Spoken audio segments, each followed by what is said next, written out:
I made a slight change. Just it was going to be easier based on the feedback and just my being able to observe it myself. I had all my notes on individual pages for the characters you might meet or something like that, but that was going to make it a little harder to see where y'all spatially was within the city. So we did what I think one or two of you already done. Have your tokens just on the city. That way you can kind of see where you are in relation to everybody else. I just transferred all my notes to my iPad. So y'all should be on the page for the city, I hope. That's what I see. All right, cool. You should be able to see your token, kind of where everybody was at. I take that back. Hold on. Carrick was down here in the library. Okay. All right. So where we left off the other night, just a real quick recap. Chris, I think you had gone to bed at the time where we kind of finished a couple of things. Mark went up to the Comfort District up here. Mm-hmm. And he made contact with Freya Hammerfist, the owner of the Iron Hammer. And he did some conversation with her, some wheeling and dealing, and he managed to find out that she's been partially under the thumb of this guy that's kind of running parts of the city, this Tharaval guy. And she pays basically a protection fee and has her parts of her ale, shipments of her ale, confiscated by some. I guess we just call them red brand ruffian type folks that kind of basically she makes payment to weekly, and they kind of take her shipments as they see fit and as they want. They're housed up here in the northern part of the slums, the rank district of the slums. And she asked for some help with that, and in return, she's going to. She's got some abandoned buildings adjacent to her inn that she's going to give to Ivor for. I think he's got some plans for real estate or something like that. But they came to an agreement for that. So that's. I think they did that after you'd gone to bed. Okay. And Carrick already let you know he went down to the library and he talked to the librarian there, found out some information about the undead, and went perusing through the books and found a couple things. You, Grim, and Baron kind of met up after Baron had done his meet and greet to kind of do some recon on this guy that makes his influence known throughout the city through various means. And Jarut had stayed for the day to kind of keep an eye on the fights in the pit to kind of see what it was like. And that's kind of where we'll pick up. It's going to be getting close to the evening at this point. Everybody's kind of finishing up their first day in Iathir. But before we do anything else, since he had requested or at least made known an interest in it, Drew, you've kind of spent the day watching the various draws of the fighters and things like that, how money changes hands, and you have a pretty good idea of kind of the setup of this place. Did you want to try your hat at anything, or are you going to table that for the next day? What is everybody else doing? I was going to go back and try to meet up, I guess, back to the pit after, I guess, Baron downloaded the information that he got from Dara's Fall. Yeah. I was waiting on Grim and Baron to come fight with me like a 3v3. Okay. I just, for the sake of to be expedient, I texted out some notes from the meeting I had. Cool deal. You were there, so you know all that. There's nothing that you don't know in there. Basically, he's a businessman. Most people are in debt to him. He was unwilling to release the debt of local business people because they're a good source of income. He has a protective force. I refused his help on protecting the king because we want to be in his debt. He didn't seem to be a fan of the king. He It's unclear if he knew of the King's Element. I never mentioned Carrick's name or the Iron Lord's names, or the name of the Iron Lords in particular. And he offered us a job, basically. So. Yep.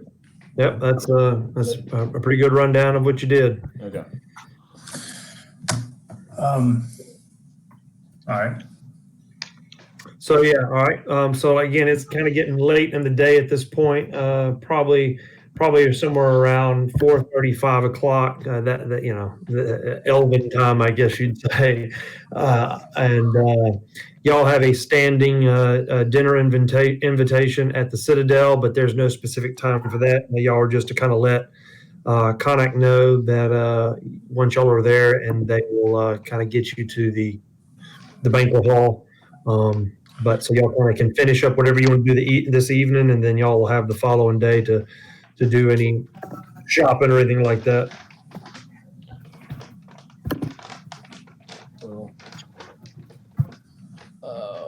I'll say, Y'all are wanting to make a beeline up to the slums to meet up with Groot. Y'all have time to do that. Yeah. Or you can do whatever you want. I mean, yeah, I left it as I want to go meet Drew with the fighting pit, and I guess some other people did too. But we'll let Jack do whatever he wants, whatever he needs to do, or Jack, you've got enough time. If you have no interest in the slums, if you want to break off like Carrick did, and if there's someplace you want to head while they head north back into the slums, let me know where you want to go. Oh no, I can't think of anywhere to go.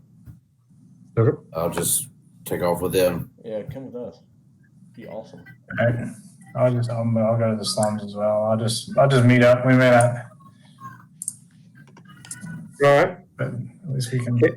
Carrick is, like I said, we'll say this is kind of simultaneously happening while Carrick was having his conversation with the long-winded librarian and getting the rundown on all the happenings of the undead and getting his tomes and things like that. So y'all will I'll move tokens on up there, and the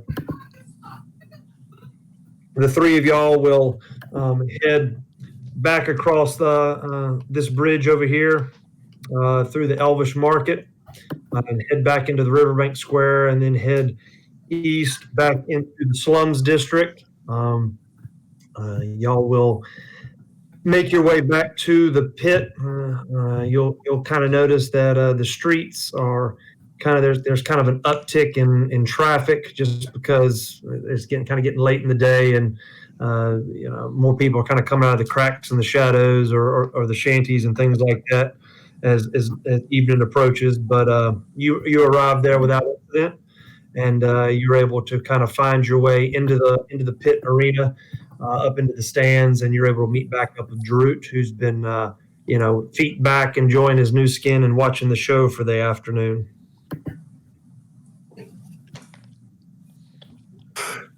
Well,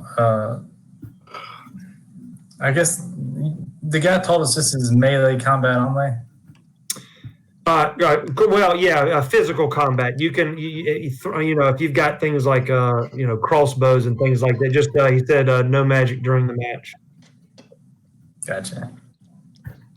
Important distinction there. Well, if there's no magic in the match, y'all should go by yourselves if you're gonna do this. Like alone, 1-on-1.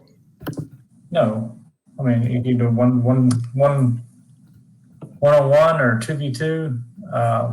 If I can't use magic, I'm going to be at a huge disadvantage in melee combat. He said no magic during the event. I understand. But I want to see who you all choose for your opponents. If we're going to do this tonight, or we can go to dinner and do it tomorrow. I mean, I don't think Drew's new body's had food in it yet. That is true. I think y'all went straight. Well, I think y'all got a little bit of a snack when you went straight from the cathedral to the king and that morning. He probably hadn't even taken a poop yet. Fresh butthole. It's like, It's up to y'all. Yeah, Whatever you leave want that to up do. to Drew. He's been sitting here watching, so he can tell us more. Probably. I mean, if we have dinner plans to do, I mean, y'all want to go make that? We can come back and fight. I mean, you said it's afternoon. What does that mean? It's late evening, like I said, around 4:30, 5 o'clock. Is Carrot going to be involved in this, or is he? Oh no, He's not Carrick. here, man. I think I'm at the library for the rest of the day. Yeah, that whole we did it kind of for the benefit of expediency as a couple other things. He spent a good bit of time at that library visiting with that guy, getting the lowdown on what's been going on. But that's going to have taken most of his time. That was his kind of activity. I would say here was Stroud's thought for you, Baron. I think you'll actually be better in the one-on-one combat. Yeah. And Stroud really doesn't have any money right now. I was thinking more about just betting on you to placing a large bet on you to take someone down. Okay. Because I need some gold. Well, if we want to do that, we can do that. Real quick, I guess. I mean, or we can go eat, and come back. I don't think this. Yeah, place, I'm cool either way. I was just trying to make some money. I don't think this place closes. Yeah.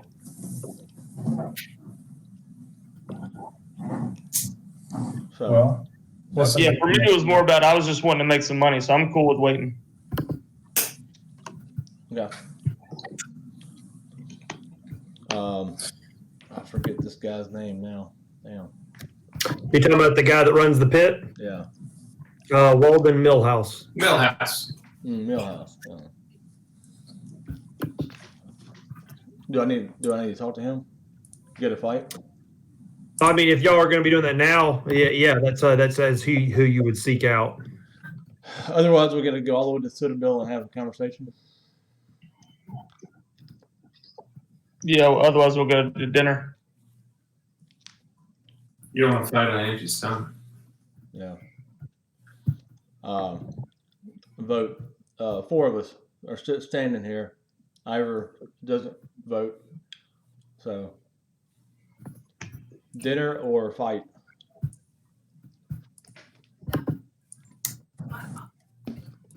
Jack, what kind of weapons you got? What kind of what? What kind of weapons you got on you? Bagpipe. Can you hit somebody with it? Yeah. Probably not. You don't want me in combat. Okay. Okay. Let's go to the Citadel and have dinner. That's a good All right. idea. Let's do it. I mean, you could definitely bet on me to lose. No, I think Jack. I think we need Jack at the Citadel for sure. You would probably win a ton of money that way. Yeah, let's take our opportunity right now and go to the Citadel, get a hot meal, and catch these fools after they're a little bit later in the evening. All right. All right, that's fine. All right, to the Citadel. Do I need to message Carrick and tell him we're going to the Citadel? If you can, I don't know. Or is he attuned enough to know that it's about dinner time? I don't know, man. He's in the library for the first time in a year. Yeah. All right, Yeah, I'll send it. Well, Y'all- my only thinking behind that is we need Jack to talk. Okay. Well, I'll send a message to Carrick, say we're going to the Citadel for dinner to meet your Faja, your brother. Brother. My brother. I'll say, okay then. I'll wrap it up. Just one more vote. All right, so y'all will, I guess, just for the sake of since he's over in the community, are going to message Ivor the same thing. Sure. All right. So y'all will be heading out of the pit arena, out of the stands, walking down, and y'all will make your way through the Old Bank area, and right before you make it across the bridge down here. Dog's going nuts down there. Make it across the bridge. Something's going to catch y'all's eye. You're going to see some type of disturbance that's down kind of one of the alleys. As y'all kind of stop and take a look, you're going to see a blur as a figure kind of darts in and out between the buildings. This is taking place maybe roughly about 25 yards from you, kind of parallel to you. And as you see that figure kind of dart in and out of the alleyways, you're going to see several silver Strahd chasing this individual. And you're going to lose them through the, again, this is just as y'all are kind of walking down the street, you're going to kind of see this off maybe about 25 yards away. And you'll hear some shouting as they're ordering whoever this is to kind of stop. And y'all kind of, those sounds will kind of dissipate as they kind of get further away from you. And then y'all will continue your way across the bridge. And as y'all get back into the New Bank area, getting closer to the Riverbank Square, you're going to start hearing this noise again. You're going to hear some shouting and things of that sort. And as you kind of round one of the corners, coming almost into the main road right here, leading into the Riverbank Square, this dark complected gentleman is going to dart out of the shadows. He is not paying attention, and he is going to run slap into to the group, kind of tripping up and falling to the ground. And as he does that, you will hear again shout from the orders and shouts from the Silver Shroud, ordering from around the corner, ordering this person to halt. This guy is going to look up at you, kind of with this distressed look on his face, and say, "You never saw." You're going to hear him say, "You never saw me. Please don't tell them which direction I went." And he's going to pick himself up, and then he's going to dart north into the alleyways of the New Bank. Well, I want to try to grab him before he runs off. Okay. Make a dex check against his. We'll say his athletics. Just straight dex? Yeah. Oh, never mind. While Drew's doing that, I'm going to cast invisibility on this guy and say, "Meet me back at the open district by the bank later on." So here, let me find this guy's. Where is he at? Did we determine if Ivor met us there or not? Yeah, we message Ivor. We did? Okay. Ivor's gonna hunter's mark that dude. All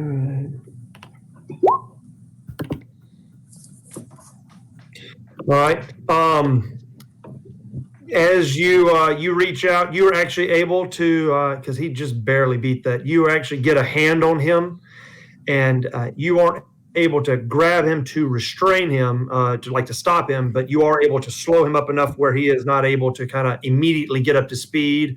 And he kind of turns to you as he kind of pulls loose and says, "What are you doing? Please let me go." And then why are you running? What are you running from? Why are you running? Real quick, Jack, what did you say you were doing? I cast invisibility on him. On him? Yep. And Okay. told him to meet me at the bank in the Elven District later on tonight. The moment that he goes to kind of pull away from Drute, he is going to say that to Drute, like, "Man, what do you do? Please let me go." And then he's going to notice like that he can't see himself anymore, and you're going to hear him say, "What the hell?" And then he's going to hear you. He's going to look at you. His attention will be drawn to you as you tell him to meet you there. And equal parts surprise and thankfulness, he will say, I will. Thank you so much." And he will kind of back away. You won't be able to tell that he's doing that, but he's going to back away slowly so that he doesn't trip, and he's going to place himself up against the wall in one of the alleys. So again, you won't be able to see him unless do any of y'all have like true sight? No. No. I'm No. gonna tell him he's got a minute, so do what he's gotta do. Okay. That's as long as it lasts. You will hear him say absolutely thank you again. And then just as soon as you say that, from around the corner, you're going to see 4 Silver Shroud in full sprint from around the corner. They're going to stop and they're going to say, "Gentlemen, have you seen a dark man running through the streets? He's a wanted criminal." He took off, he's sprinted towards the Riverbank Square. They will nod in appreciation, and they will immediately turn that direction and post haste make their way toward the market. Okay, did I ever get Hunter's Mark on him? How does that work? Is it automatic, or does he have to roll anything? No, it's automatic. Automatic. And then what does that do? That let him know where? You He can knows where he's at. for more time. Yeah, I'll have to So- roll. I'll have to roll to find him again, but I have a chance to find him again, or Ivor does. Okay. All right. So, but as of now, with it on him, you know where he's at. Right now, yes. Okay. All right. You can tell that he is taking Jack's advice. He's not moving very fast. You can tell it appears to be either some type of stealth or calculated movements, but he is moving north further into Newbank. And you can kind of tell by the way that he's going based on Hunter's Mark that he's kind of weaving in and out of buildings. And he's making his way north in a direction opposite of the way that y'all sent the Silver Shroud. I don't know how to put this on the screen. I think Jack needs to have a conversation with him. So he's headed this direction. So is Jack going to follow him, or anybody going to follow him, or are you going to wait until the evening? I'm just gonna wait, see if he shows up. I don't know anything about this guy. I was just helping a bro out. All right. All right. Y'all will head to Police. y'all will head to the back to the Citadel, where y'all will enter and then meet up with Carrick. Carrick will be running a little bit late. You'll be able to tell that he's been nose deep in books. Yeah, I'll be really excited and showing everybody my new books. Is that everybody? Who are we missing? Jack. 1, 2, 3, 4, 5. Where's Jack's? Jack's- Oh, there he is. Jack's still over hanging out He's in there in the the slums. slums. There we go. Where am I? There I am. Yeah. So y'all will enter back into the main foyer of the entrance of the Citadel. Y'all will kind of retreat to your rooms until y'all are able to locate Konak. Y'all will get word to him that that all the Iron Lords are there, and y'all are able to meet at the Royal Dining Hall for the invitation to dinner. Anything y'all want to do prior to that? Oh, good. Nah, I mean, we're pretty fresh. I think we'll have some dinner. All right. Just for fun, and because who knows if it'll play out, Carrick is going to go ahead and cast Mage Armor on himself again. Okay. Always the scaredy cat. All right. Yeah. Let me drag y'all to the. Y'all will kind of make whatever preparations or whatever you want to do. Clean yourselves up after being out in town, and then y'all will head to the Royal Dining Hall, where several attendants will show your way through the large double doors into the dining hall. This is a place that will be familiar with Carrick. Many royal dinners and gatherings of dignitaries from different parts of the peninsula have taken place here, and Carrick is quite. Hold on. This page is so far away. I have to drag the player token several spots.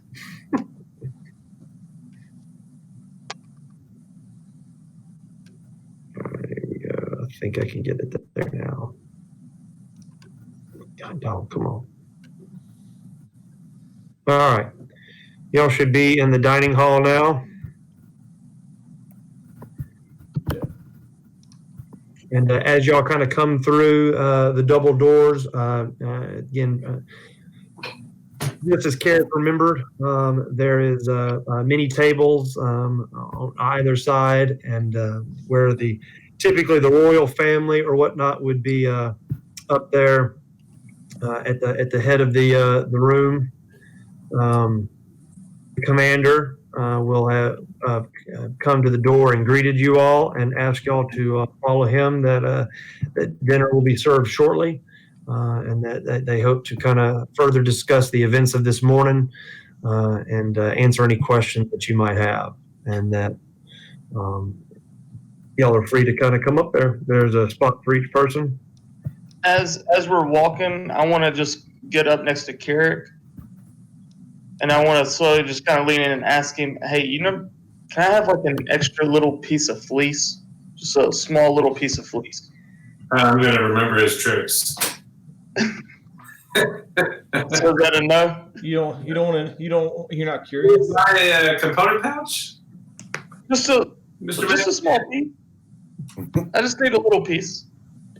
I'll give him a piece of fleece. Okay. I'm just gonna take that and kind of tuck it into my belt or a pouch next to me. You're gonna have to buy a component pouch one of these days. Boy, if I can get a spellcasting focus, I'll be all right. All right, we go. All right, so there should be a spot for everybody along the top of the table. As y'all approach, y'all will notice that the commander and Connacht, the speaker, are both now seated at the table, and they invite you kind of to sit down. Some of the food is already laid out. As y'all kind of are sitting down, you'll notice different attendants kind of coming and going from side doors and stuff, bringing additional food and ale and things like that. They offer you free reign of anything that you see, and if there's anything particular that you want, they will do their very best to get it prepared for you. Y'all will notice that as y'all kind of have a seat, that the king is not present, and the commander will notice the look on your faces in surprise, knowing that the king is not there, and so he will inform you that the king will join you shortly. As you now know of his ailment, the sight of normal food and things of like that do not agree with him. So he was going to allow y'all to finish your meals before he came and discussed again the day's events with you. So this would be an opportunity just to kind of do whatever you want as far as eating and drinking, and then if there's any particular questions or anything that you have for the commander or Connacht, now would be, I guess, it's a good time to do it. If not, eat, drink, and be merry, and then we'll proceed. Anybody have a question?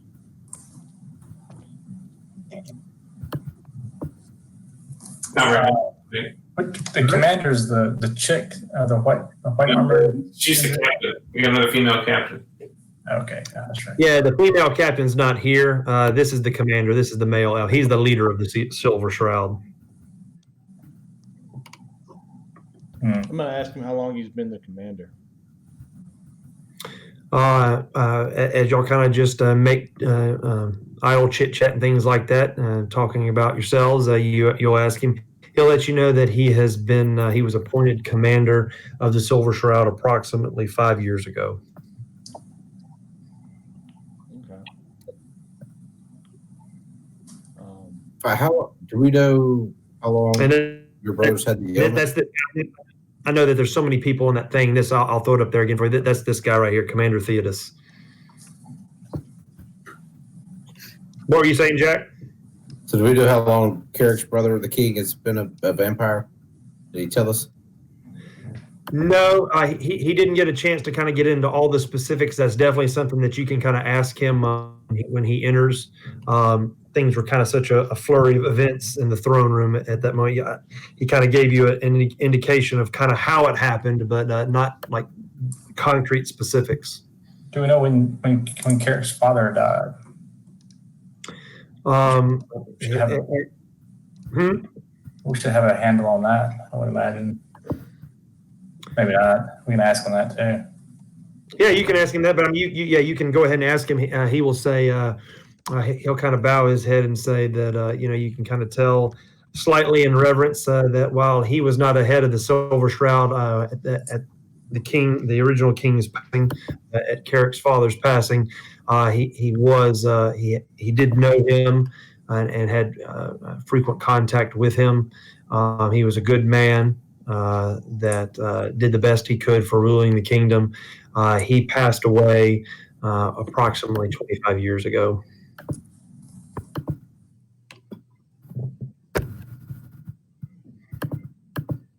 Oh, we lost Carrick. Or I did. I don't know about anybody else. I did too. Yeah.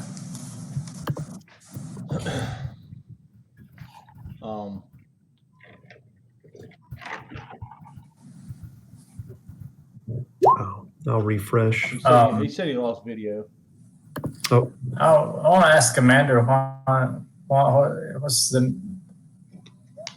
do you have all these armed guards at dinner, brother? He'll let you know that the reason for the armed guards ever since the king was afflicted with his ailment and returned from the forest, and then the discovery most recently that there was a possible imposter impersonating him, that the Citadel has been on lockdown, and at this point very few people are trusted, and even fewer are allowed access to the Citadel. And the speaker has handled all bits of business, matters of state for the king. I just want to say that's pretty interesting. Is the king not popular in town, or do you have a barometer for popularity here? Yeah. Satisfaction score overall. Yeah. No. His approval ratings have always been high. King Lithvir has always been well thought of. While not everyone has always agreed with everything that he has done, he has done great things for Iathir, and this city has become one of the premier cities on the peninsula. Most recently, however, as best as they have been able to do to keep his ailment a secret, it is no secret that he has stayed out of public eye for so long that rumors have begun circulating the city and the surrounding areas and continent that the king is not well, since he never makes any appearances.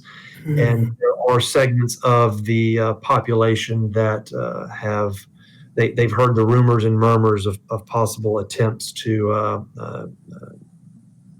I want to say not take the throne by force, but to release the king of his authority, because It's a coup. They're going to have a coup. Yeah, that's perfect. That's it. Yeah. More of a political coup than a military coup, but yes, a coup nonetheless, that they would deprive him of his powers just based on inability to rule. So that has been a growing sentiment over time that they've done their best to quash. But again, they try to run a fair city where, So, if I can say, if there was another larger force in town that could rival you, who would that be? You immediately see kind of a look on his face, one of frustration and bitterness toward. He will say, "Well, by now, if you've spent any time in the city, you have most definitely probably heard the name of Tharaval, Volwyn Tharaval. He is he's a human here in town that over the years has managed to amass a large following, and the commander lets you know that we're not entirely sure that it's all voluntary. In fact, we would definitely have confidence in that most of his support is due to people either in his debt or being blackmailed by him. But he does have friends throughout the peninsula in other cities. He has a vast fortune. And when you combine all those things, he has been able to not only sow the seeds of unrest, but also garner support from other rulers in the area that would be willing and agreeable to the removal of King Lithvir. He has a personal band of guards and mercenaries that not only that he employs at his estate, but he also has contacts in the surrounding area. And so the commander lets you know that they are not fully aware of all the numbers that he might have. But if there was anyone that would fit the description that you just asked about, Baron, Thorobald would be it. I'll just nod my head and say, sounds about right. So he will then continue to speak about that they have attempted to find evidence of this coup, but thus far they have not been able to pin any specific evidence on him, while the commander is confident and sure that that evidence is there.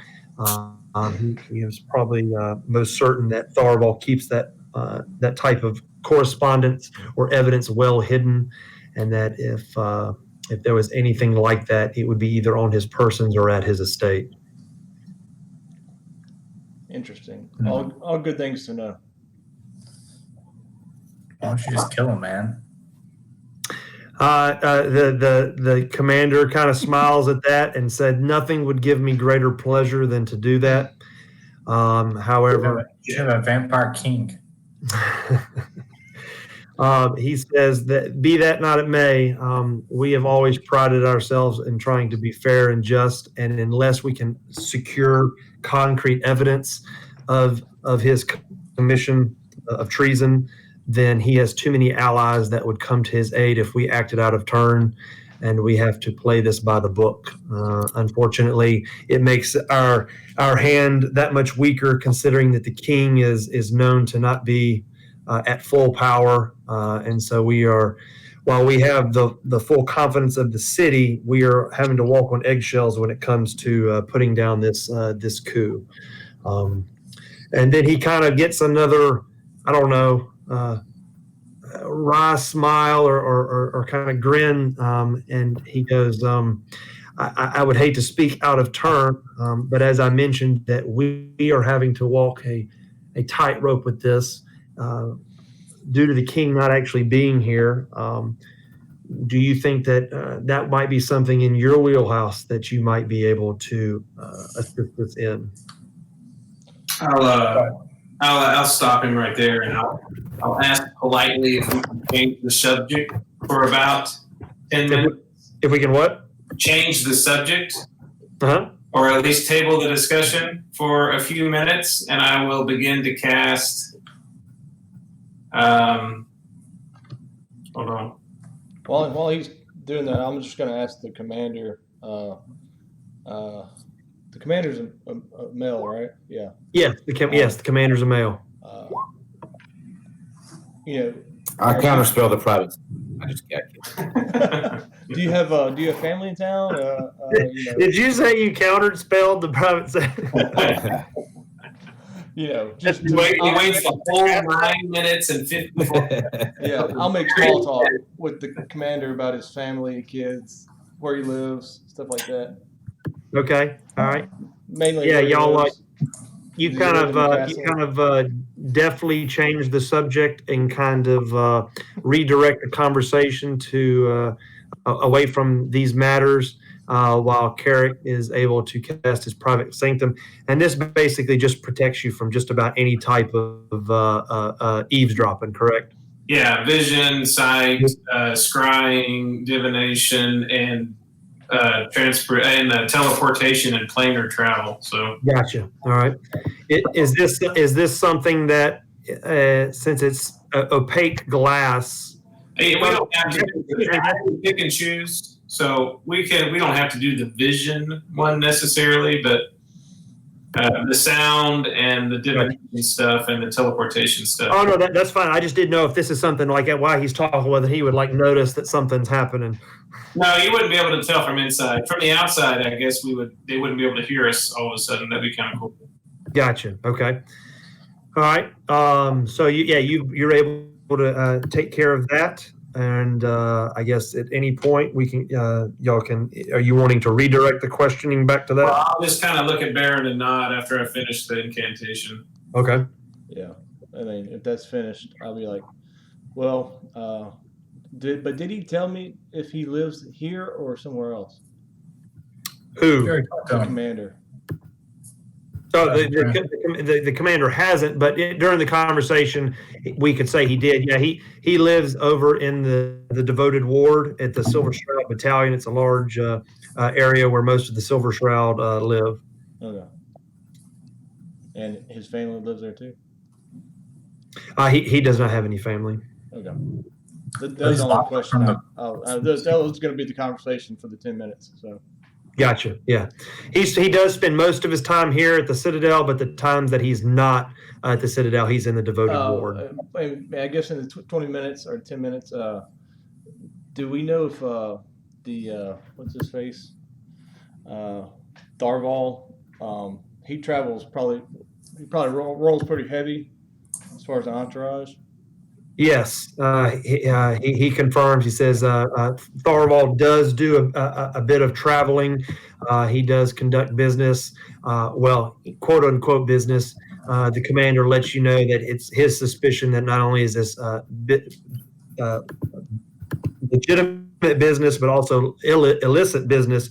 And some of that is also networking with other people that as he tries to continue to garner support for this political coup. And one more question, if I can remember what it was. Has he been known to employ himself magical means?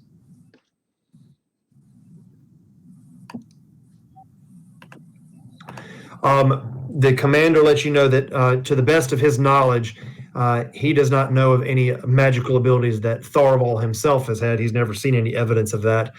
He's not aware of, he's not sure of whether he employs any type of magical users or anything like that. Those are typically few and far between in Iathir, at least the ones that make themselves known of that. Okay. Okay. To have those abilities. 10 minutes is up. I mean, yeah.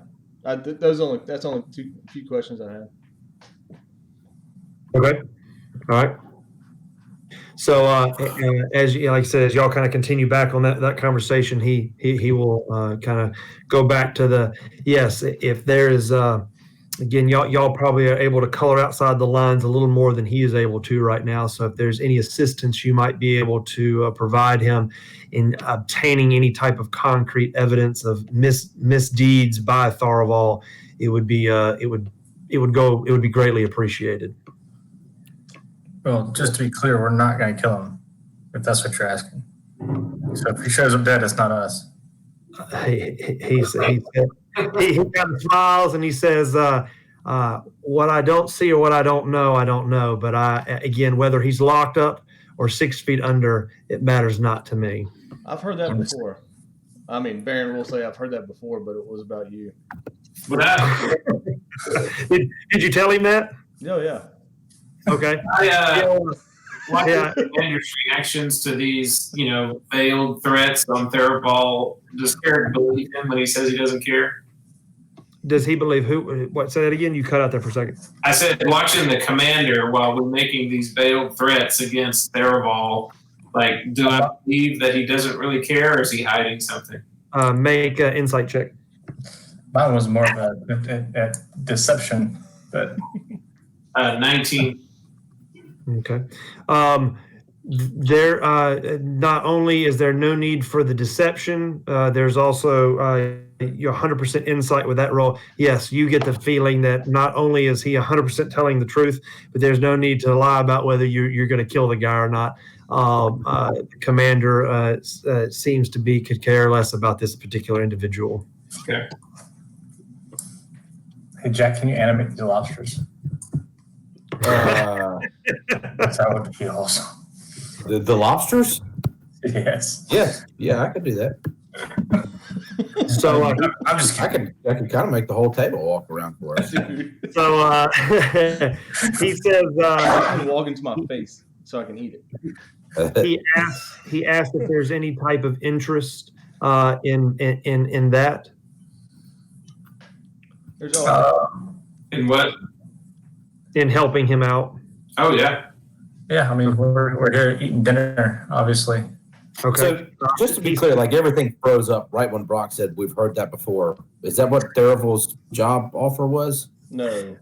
I asked him what his temperature was as far as the commander, and he said if he felt something like if he fell off the face of the earth, I wouldn't give a shit, something like that. Yeah, it was almost verbatim that type of thing that he would be fine. Theravel? Yeah, Tharaval had no problem if the commander fell off the face of the earth. Okay, I got you. So if there's interest, then the commander would say, well, I am more than willing to try to create a window for that. We can always summon Tharaval here for some type of state business or questioning for something to give you the opportunity to either come in contact with him again or to try to get access to his estate when he is not there. If that's something that you would like me to do, you'll just need to let me know. Out of character. Does somebody have like the disguise self or anything like that? I've You read lost Mask my- of Many Faces. Just a mask? Yeah, okay.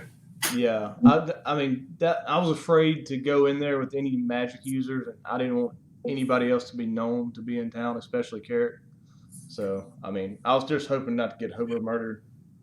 But, Okay, sorry. Didn't mean to break in there. right. So that'll y'all can put that on your list of possible things that you can do. That's why I I've asked if he had magic. I didn't know if he knew. I didn't or not. But we'll see. All right.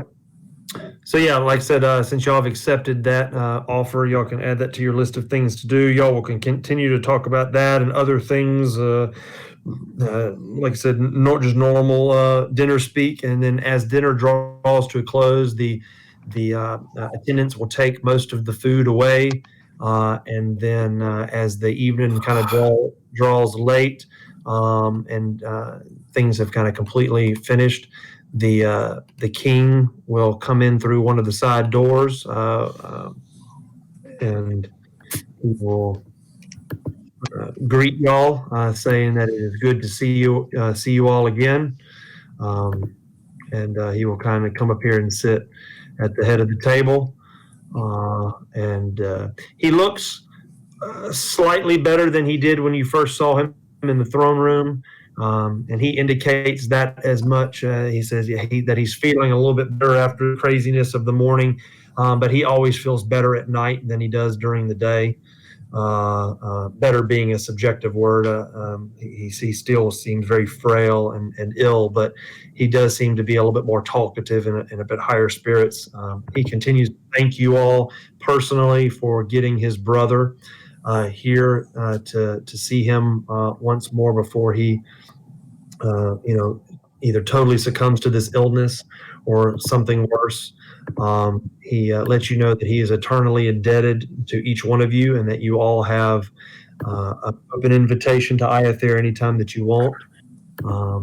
And then he proceeds to further explain some of the things that were the dots that were difficult to connect at the time of the throne room altercation, when y'all came to face with that individual.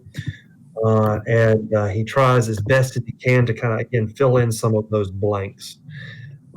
He lets you know that after Carrot's subsequent banishment from the city, that he did begin trying to make covert attempts at locating Carrick, but he did this in fear of upsetting his father, who had banished him. Of course, this occurred at that time. The king, Carrick's brother, did not know why their father, the king, had banished him in the first place, and so that was why he was fearful of opposing his father's his edict to banish Carrick. And so he did these kind of in private, in secret. But it became more and more difficult to try to find Carrick as time wore on. And it was kind of one of those things that the attempts became less and less, but over time, their mother was the first to pass away. She passed away just from sickness, and then as the king began to get older and more frail, they tried their best to make sure that he stayed on the throne as long as possible. But approximately 25 years ago, their father passed away, and at that point, that is when Carrick's brother assumed the crown. And at that point is when his brother, Carrick's brother, King Lithfir, Finwarren, tried to exhaust all abilities that he had to locate his brother. But not only was this because he wanted to reunite with Carrick, but on the deathbed of his father, this is when his father explained to him the reason for Carrick's banishment.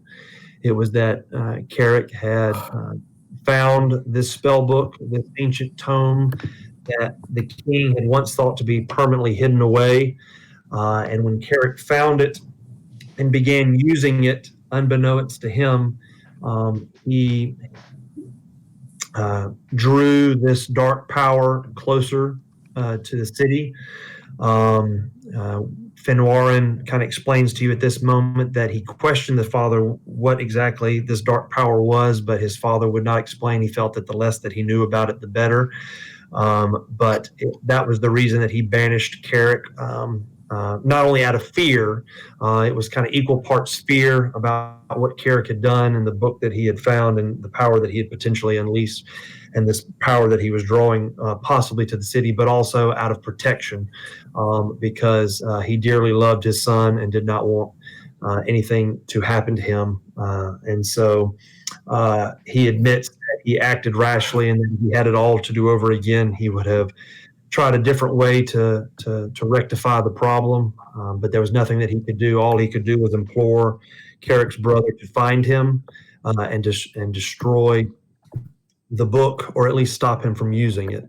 So again, based on those instructions from the dying father, the king, and his desire to reunite with his brother, Finwarren set out to find Carrick. And over the next 25 years, he made it his mission to try to expand his reach by strengthening the city so that he would become more of not only a regional power, but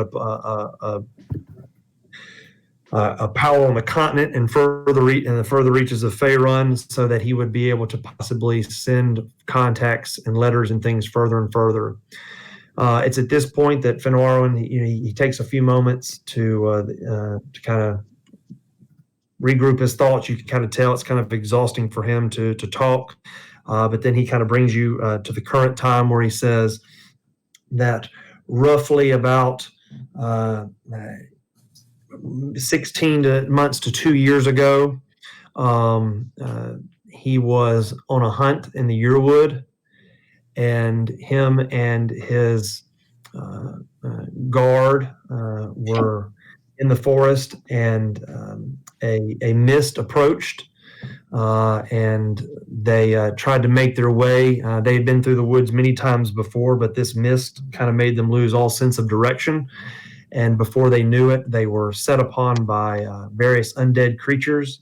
And it's at this point he had the misfortune of meeting this being, this creature that he refers to as the Ancient One. He was bitten by this creature and then taken to its lair or its castle, where he was tortured and questioned specifically on the whereabouts of a book that belonged to him, that this creature believed to have been stolen from him and taken to Iathir. The king lets you know with disappointment that he succumbed to the torture, that he admitted through great pain that he had learned of this book, but that it was far away and that he would never get his hands on it. And through this line of questioning, this being, this power, was able to kind of ascertain that the book had been taken by Carrick, and was somewhere in Faerun. So the king then lets you know that this creature brought him back to your woods with the instructions that he was to find his brother and return the book to him. And if he did not do so, not only would he be enslaved for all eternity, but he would also destroy Iathir and every resident in it. And now, through great fear, the king attempted even further to try to find Carrick, but now with the ulterior motive of not only reuniting with his brother, but to try to quell this power's lust for this book. And that's kind of where he then kind of cuts to the point where approximately 6 months ago, 6 to 8 months ago, he was revisited by this power. He's not exactly sure how this being got into the castle. It was not the Ancient One. It appears to be someone that was one of his underlings. I managed to get hold of him and drag him back to the Yearwood, and it was explained to him once this being took him there back to the Ancient One.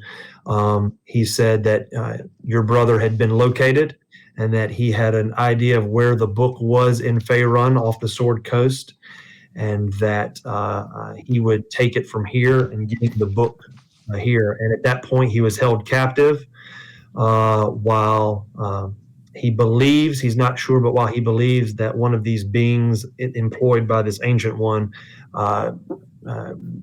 came back to Iathir and acted as the king, disguised himself as the king, ailment and all. And at that point, that went on for months until just recently, when he was brought back to Iathir and informed that Carrick was now on the mainland, and that he was to greet him and ensure that the book was turned over to him, or with the same threat of destruction of Iathir and eternal damnation. And so that is kind of what he brings you up to speed fully on what he wasn't able to kind of fill in all the blanks with during the throne room earlier that morning. And that's kind of where it's at. That's so he's kind of brought you up to speed on everything that's happened.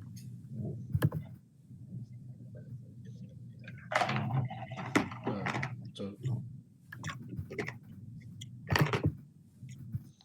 You've been to his lair twice? He says, yes.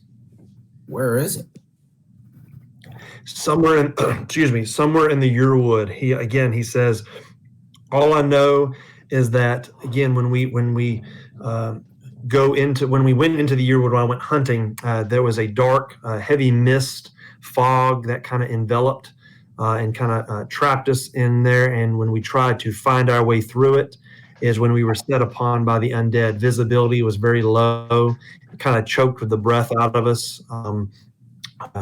Several of our guards began to go mad, and we stood no chance against the onslaught of the undead. And it was that point that I was taken captive. I don't know where his lair specifically was. I just know it was somewhere in the Yearwood is where we were at, deep in the forest.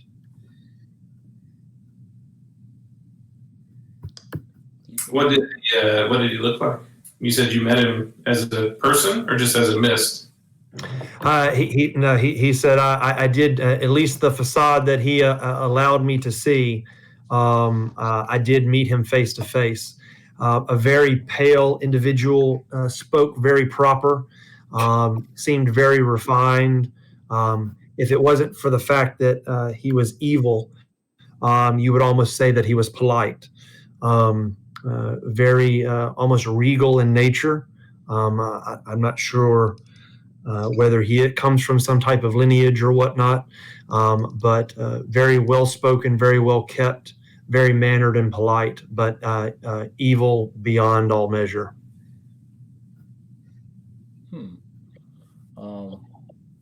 Ivor's going to insight check him. Okay. All right. Yeah. Based on that, it appears he's telling the truth. Because he's describing himself. Mm-hmm.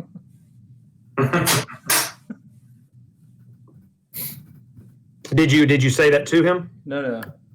Okay.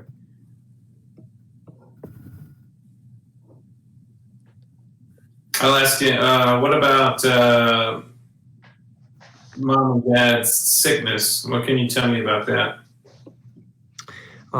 He will say as best that he knows. He believes that his mother, y'all's mother, just died of just some random illness due to age. Nothing that he was able to peg as foul play. He does believe that your father passed away not only of age and sickness, but of sadness. From the pain from sending you away that he kind of harbored and held on to for so many years. Are they in the family crypt? Yes, they would be at the bottom in the basement, down where the teleportation circle is. There would be they would be buried properly.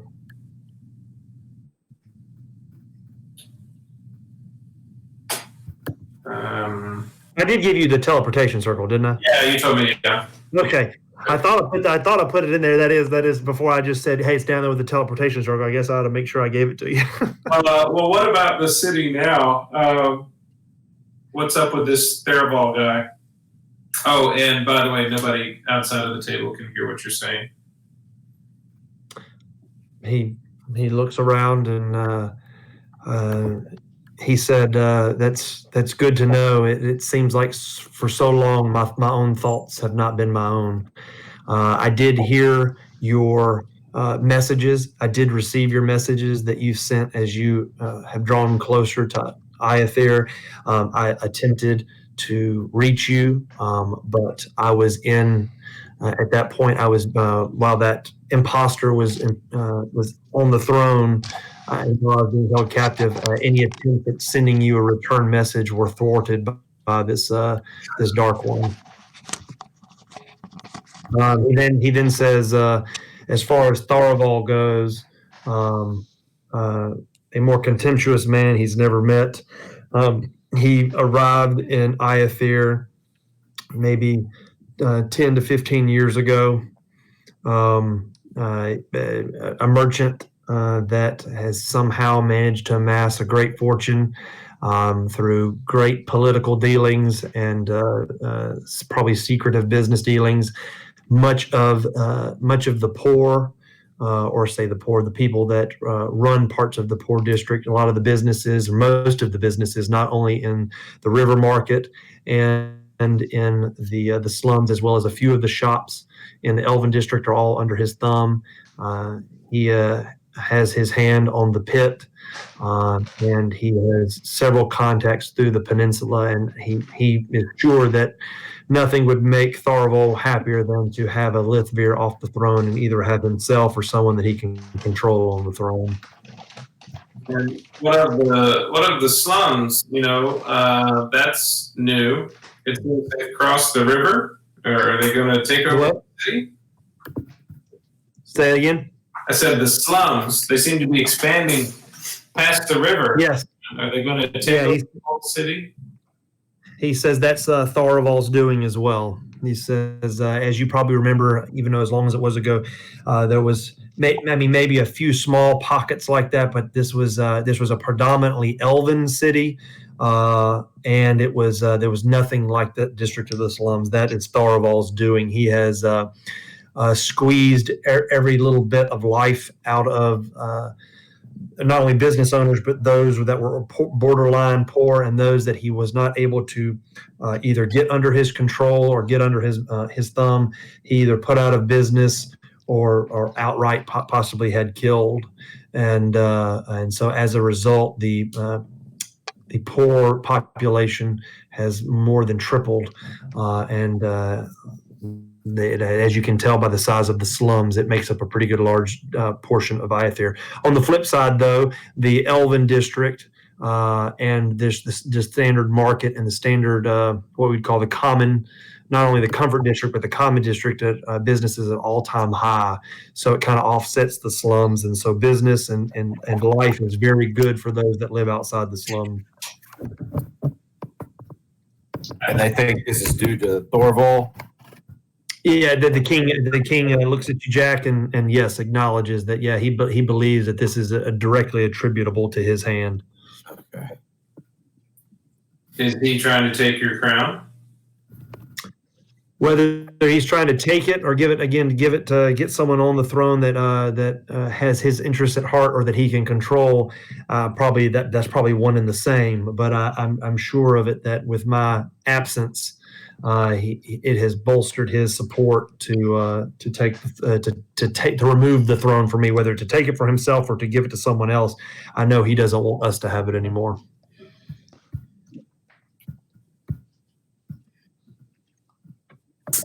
What's the best way to keep Carrick out of the public eye? Well, luckily, there are few here that would recognize him. Some may know his name just because of history, but there are very few besides, Hamara and the librarian, myself, and the commander, who obviously had never seen you, but has seen your pictures and has lived in, or not lived in, but been in the Citadel quite a bit. I mean, he knows of who you are, but there are very few people here that would know the face of Carrick. So I would assume, unless he just completely makes his presence known, Thorval would not recognize him. Do you think that would help your case? Our case for holding onto the throne? He said it could. At this point, very little is known of your banishment. The powers that be, or those that were there when our father did that, have either passed or are no longer here. So again, I can't think of anyone that would dispute your claim if you so chose to do that upon my passing. I don't know if that's a burden you wish to bear, but I rest assured, though, that if that did become known that there was another heir, you would have an immediate opponent in Thorval. That might be what we want. I said that might be what we want. Oh, that he kind of smiles and says, "You were always you were always the brave and smart one." So I didn't run around saying I was the prince. So with that, unless there's any other, neither did I. He doesn't know. He only knows my name. All right. Unless there's any other specific questions regarding that, y'all are going to kind of finish up, kind of visiting with the king, and as y'all kind of are finishing. Hold on, let's see. Let me go back. I was on a different page. All right. The king is going to again thank you all. He can't say thank you enough. He sees that y'all are all, that you're wearing the crest, and he asks. He hopes that those in the kingdom have been treating you with the proper respect that you all deserve. He says that if there's anything else that you require, please let Connick know. And then he kind of informs you that he is feeling extremely weak at this point after kind of recounting all that to you as the night wears on. And so he is going to retreat to his inner sanctum. And he will depart.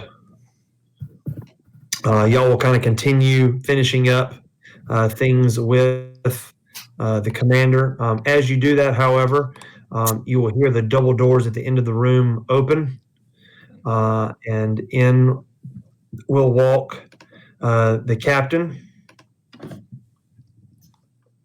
and she will be walking at an extremely brisk pace as she approaches the table, and she will say, she will address the commander and inform the commander that there has been an attack excuse me, there's been an attack of some late night travelers that had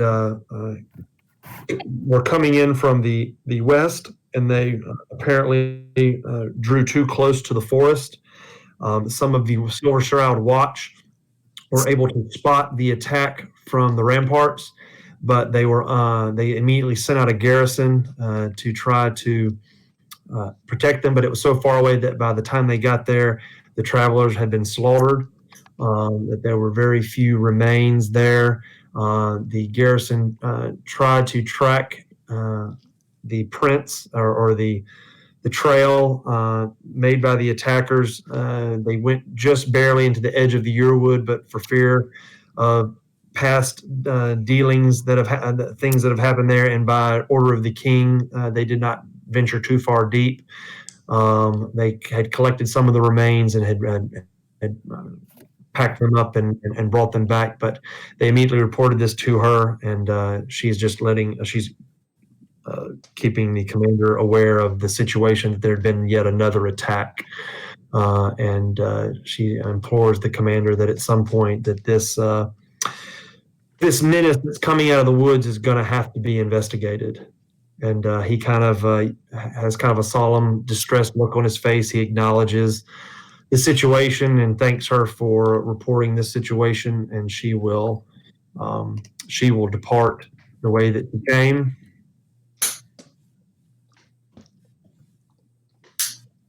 And at that, he will kind of turn his attention to you all and say, as you can tell, whether it be day or night, there never seems to be some type of problem.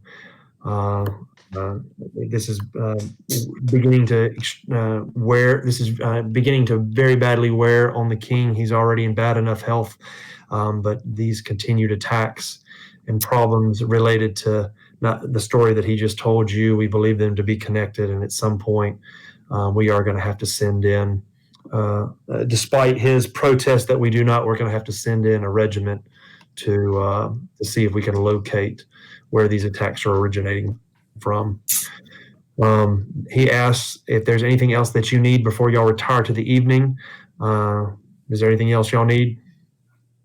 Oh yeah, I need some fancy chalk. Okay. Drew needs a component pouch. Yeah, Drew needs a component pouch. Okay. He says I need to get an emblem on my shield and a long. He says that he can help have an emblem emblazed upon your shield. As far as the other trinkets and items, you would have to get those from the markets or the stores. But is that? Do you want to go ahead and give him your shield? Yeah, I guess so.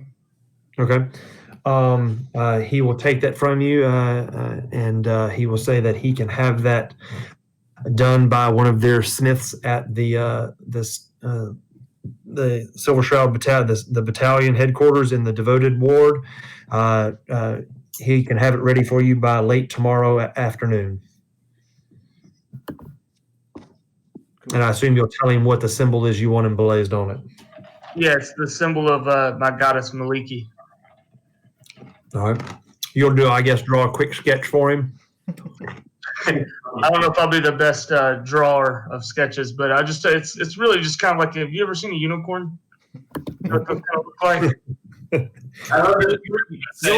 You'll draw a stick figure of a unicorn. Yeah, and kind of like that. And he says he'll try to get one of the best artists to work with the blacksmith to take some artistic liberties with that stick figure to get it done for you by tomorrow afternoon. Well, I appreciate it, kind sir. And he thanks you for not only what you've done, but the things that you've offered to kind of help do in regards to the king and Thorval. And he bids you good evening.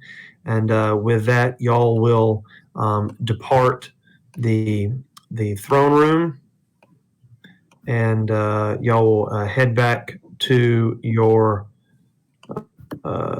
suites, where y'all will be able to get a good night's rest. There'll be no interruptions or any problems of that sort.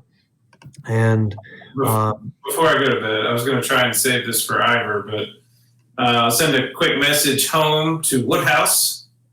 Okay. and just check in and ask if our visitors have arrived yet. All right. With the time differential, Woodhouse. Yeah, they're about 20 time zones backwards. So it's morning time there. He is going to you'll hear his chipper English sounding voice. That's at least how I envision it. And he will let you know, yes, that is affirmative. That they have received several new occupants to the Iron Lord Keep, to Valor Point. They have the family of Baron, and as well as the wife and children, older children of Ivor. That everyone is settled into their places.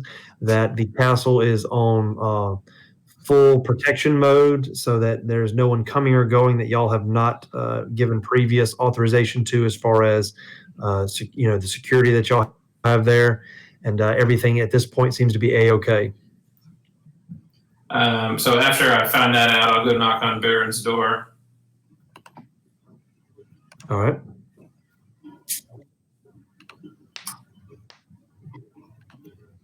I don't know. Did he answer? You have to. Yeah. You have to ask. Yeah. I mean, when I knocked at my door, I'm in a castle. I'll open it.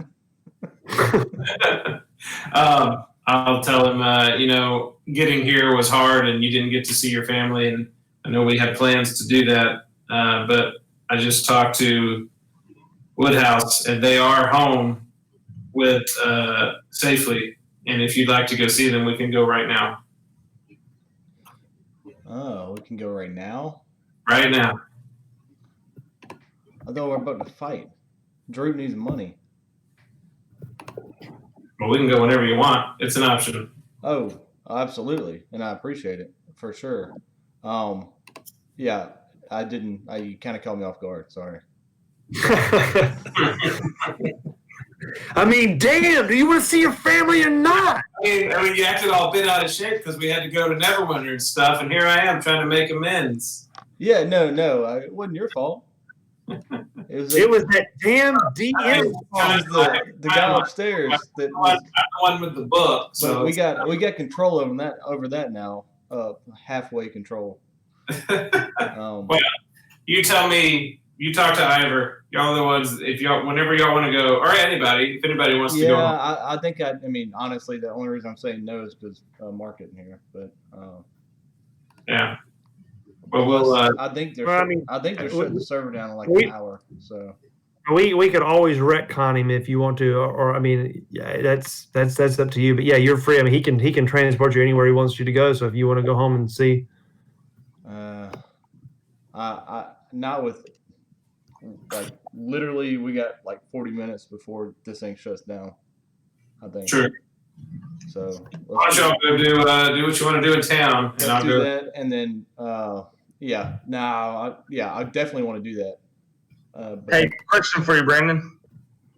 Just a logistics question. On the transportation circle, if it's already a permanent circle, do you have to cast the spell? Yeah. I still have the door on my.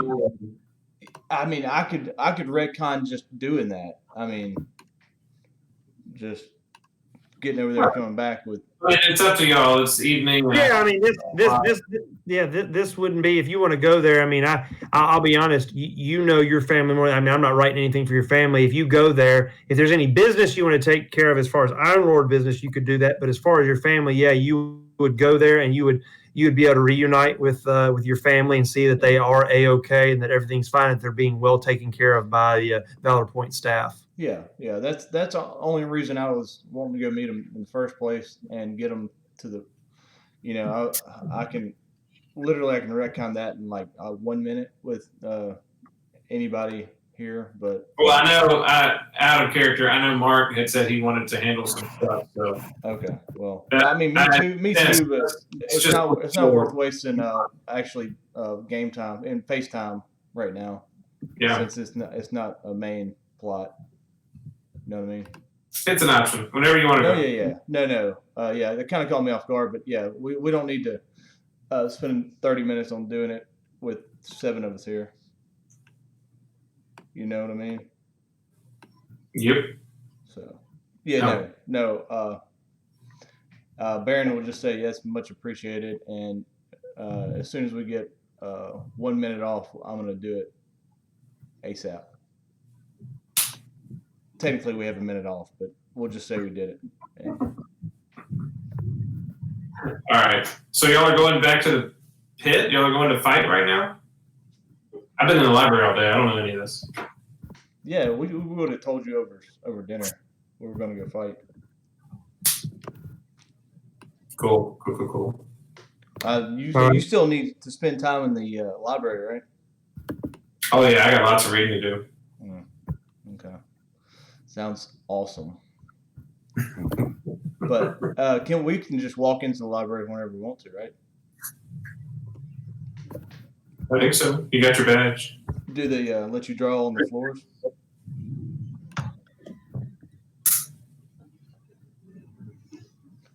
Yeah, I said, do they let you draw on the floor?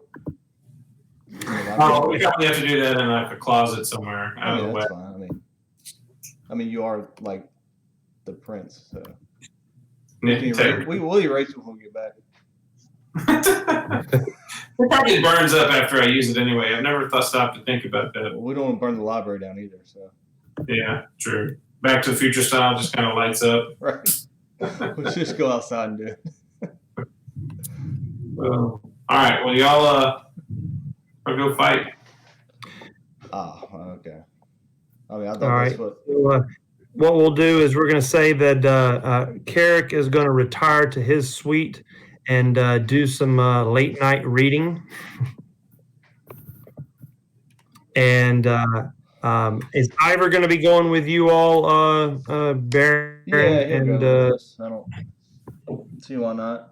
He would definitely go with us. I don't know what he wants to do. He's kind of been.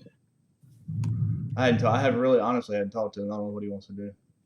all right. So Baron and Droot and Ivor and Grim, the 4 of y'all. It's definitely late in the evening now. We're talking 9, 10 o'clock after your big meal at the Royal Dining Hall at the Citadel. Again, Carrick's going to retire. The 4 of you all are going to head to the slums. Jack is going to go meet his see if his midnight rendezvous shows up in the Elven District. Where did you tell him to meet in the Elven District? I guess Ivor can go with Jack. How about that? Because he's got hunter's mark on that dude. Okay. All right. I told him to meet me at the bank. Okay. All right. Let's see here. So that's going to be down here by the Tharaval estate. What about down here? How far have I gone?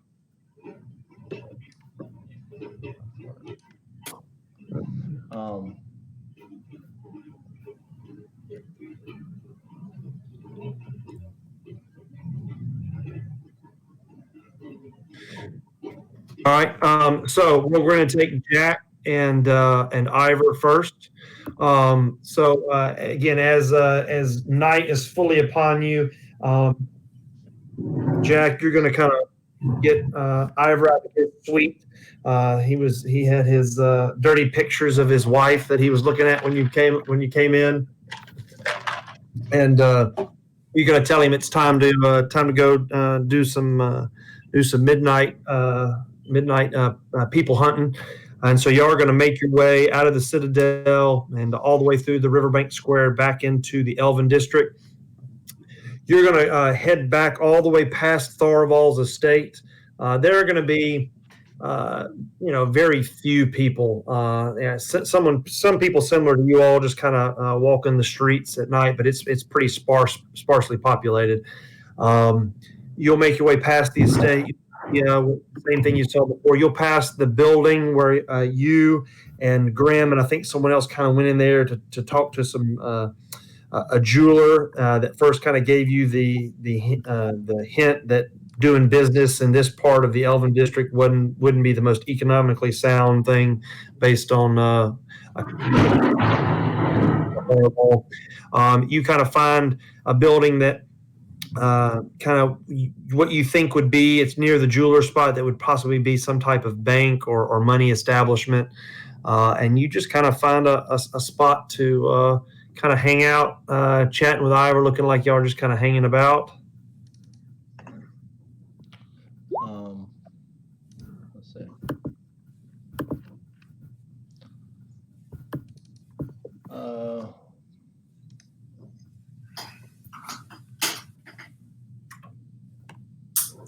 You got something, Baron? I was about to. Yeah. No, Ivor doesn't know where the hell that dude is. Okay. No, hey, you get advantage on it because of Hunter's Mark. Is it advantage with Hunter's Mark? You get advantage on perception and survival checks to find him. Let's read this until the spell ends. Yep. I don't know how. Okay. Yeah. Hunter. Yeah. Okay. How- And you have advantage on Hunter Mark perception. last. Yeah. So that's a 8 25. hours, I think. Is it 8 hours? It's Depends on the spell level. Or is it 1 hour? 1 hour. Okay, 1 hour, never mind. You can always upcast it. Yeah. I mean, I don't know. I didn't really designate what. I just assumed it would last long enough to find them again. But Well, y'all are Jack. You and I were kind of standing there, and you can take a 6 or roughly a 25. It doesn't matter to me. roughly about 3 hours pass, and you've started to get the feeling that this guy is not going to show up. And just after about 3 hours, just about when y'all decided to kind of make your way back to the Citadel, go ahead and roll for perception. Perception. Both of us, or Yeah, that's right. Yeah, go ahead and have Ivor roll it as well. Oh, boom.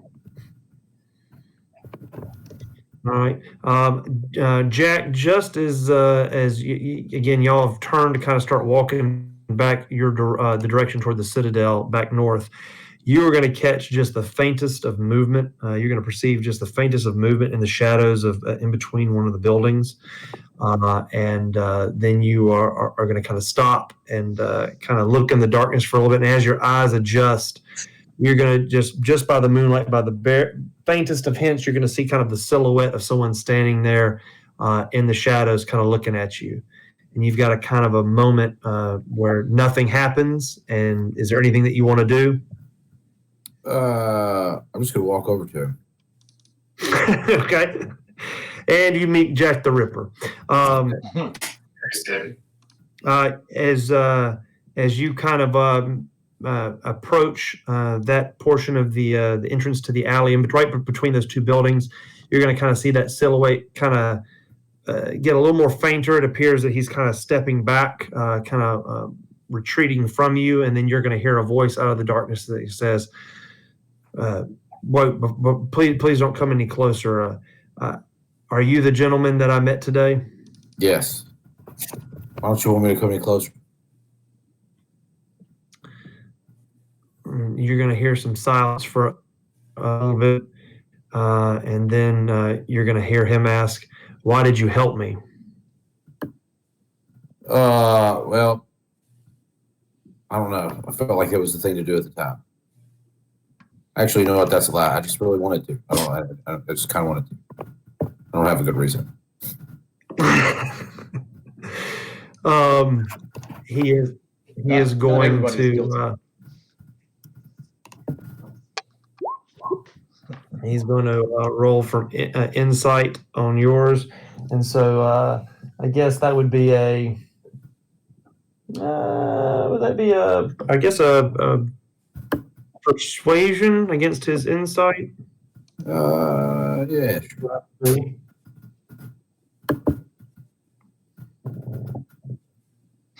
Damn! Plus 13. bring the bar. God, dog! You know, if he critical fails, that's a 14. He gives you his firstborn child. He gives you. We're gonna play that 31. All right. He basically I guess it's just the smooth Barry White tone of Jack's voice. he for some reason feels just completely and utterly that you are completely and utterly trustworthy. He's basically going to tell you his entire life story. There's just nothing. I mean, a 31 has got to warrant that. It's the mustache. He's going to step out completely from the shadows, and he's going to extend his hand and say, "My name is Bashuk. I have to say thank you. You're going to be able to see that it is the same extremely dark-complected gentleman that you saw running from the Silver Shroud that afternoon. Again, he introduces himself as Bashuk. He's going to explain to you that he is, again, he's going to tell you everything down to the color of his breeches. He is a well-known kind of air quote type thing, a smuggler here in Iather. That he makes his living procuring assets, resources from the Yearwood. He roams in there because he knows that most people won't follow, but also some of the resources there. Again, that's kind of an ancient elven protected type of forest, and so it's heavily frowned upon. But that's how he makes his living. Think of this as a Canadian Han Solo type character.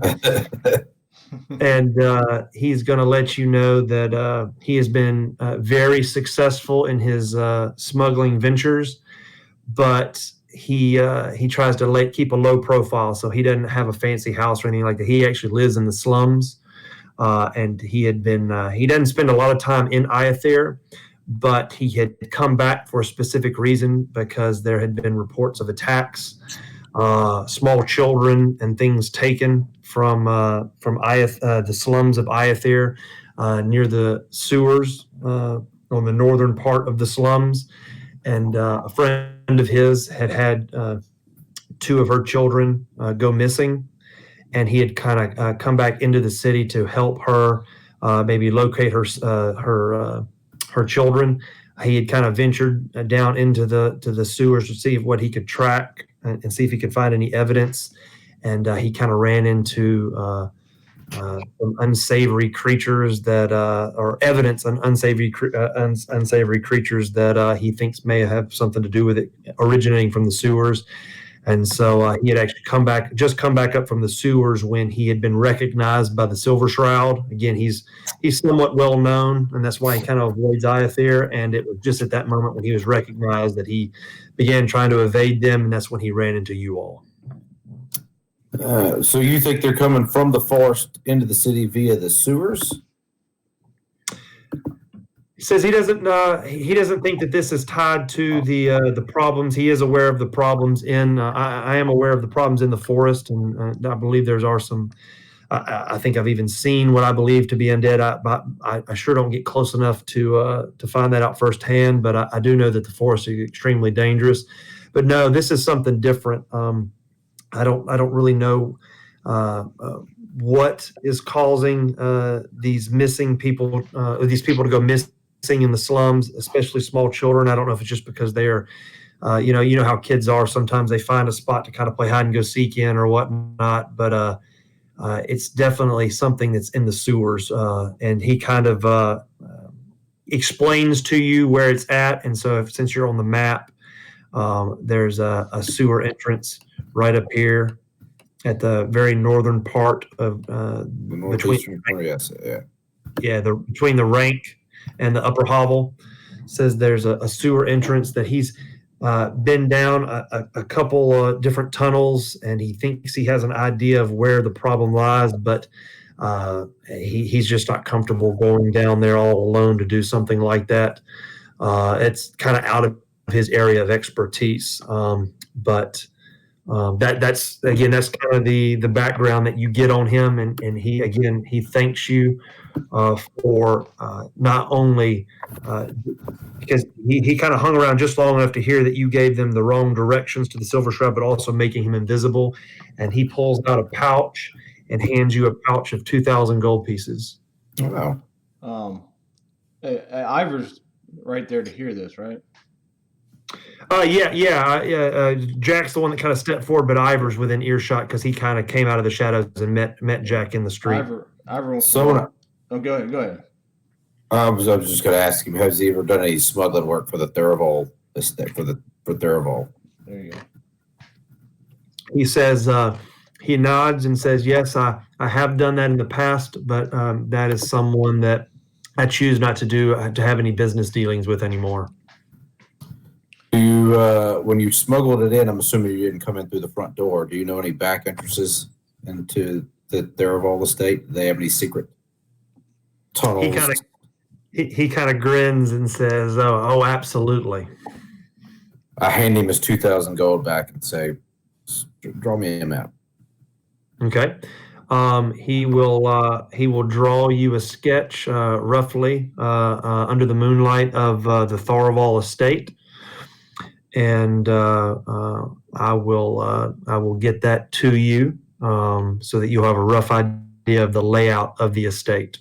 Okay. Are there any secret doors in the house? Is that going to include all that?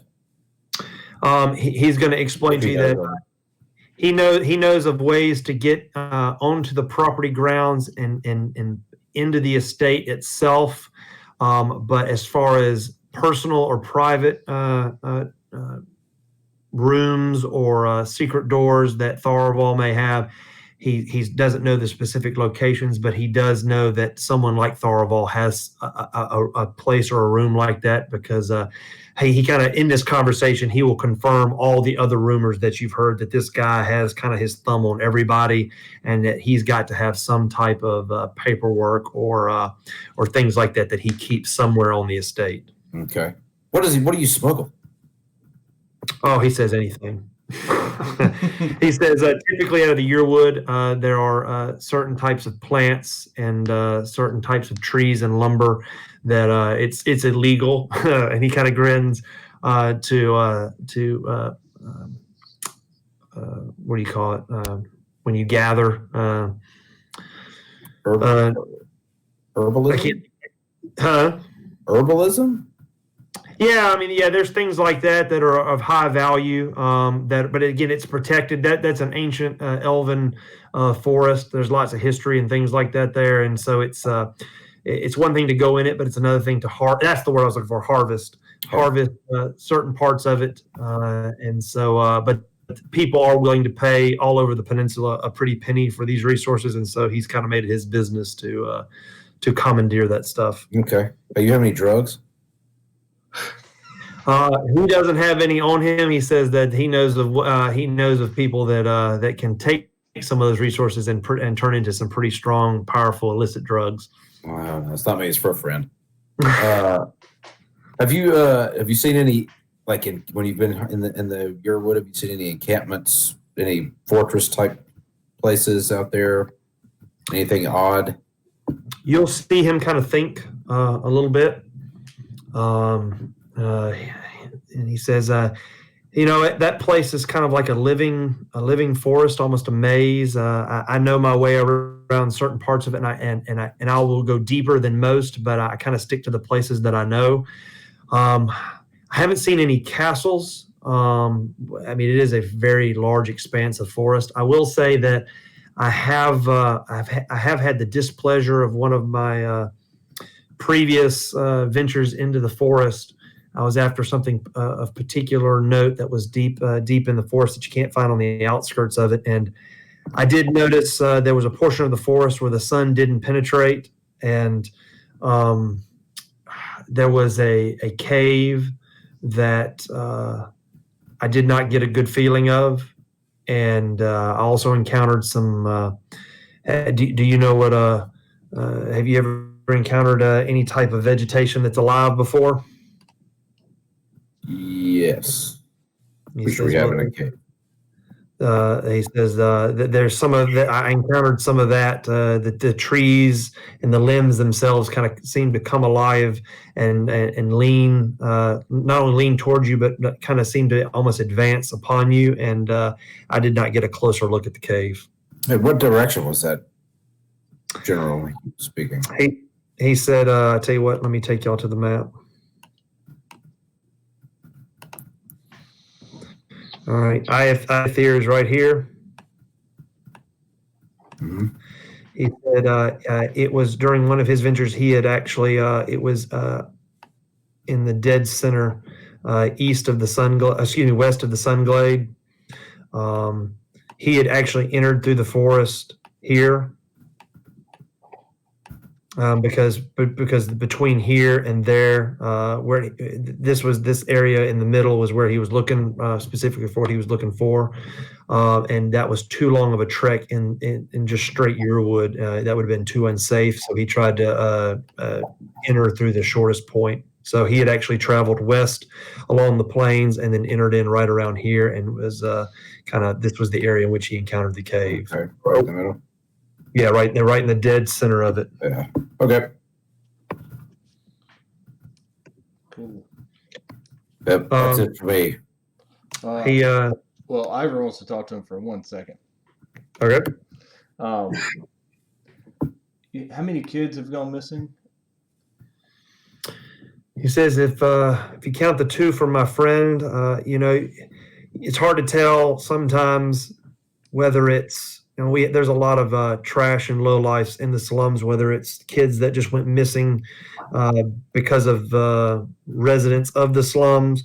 But as of recent, there's been 7 that have gone missing, 2 of which I know, again, they belong. So 5 others that we believe may have something to do related to the sewers. Related to the sewers, huh? Yeah. I can't be sure of it, but I believe that to be the case. If you're familiar with the sewers and you're familiar with the forest, if we needed to hook up with you at some point, what would be the best way to do that?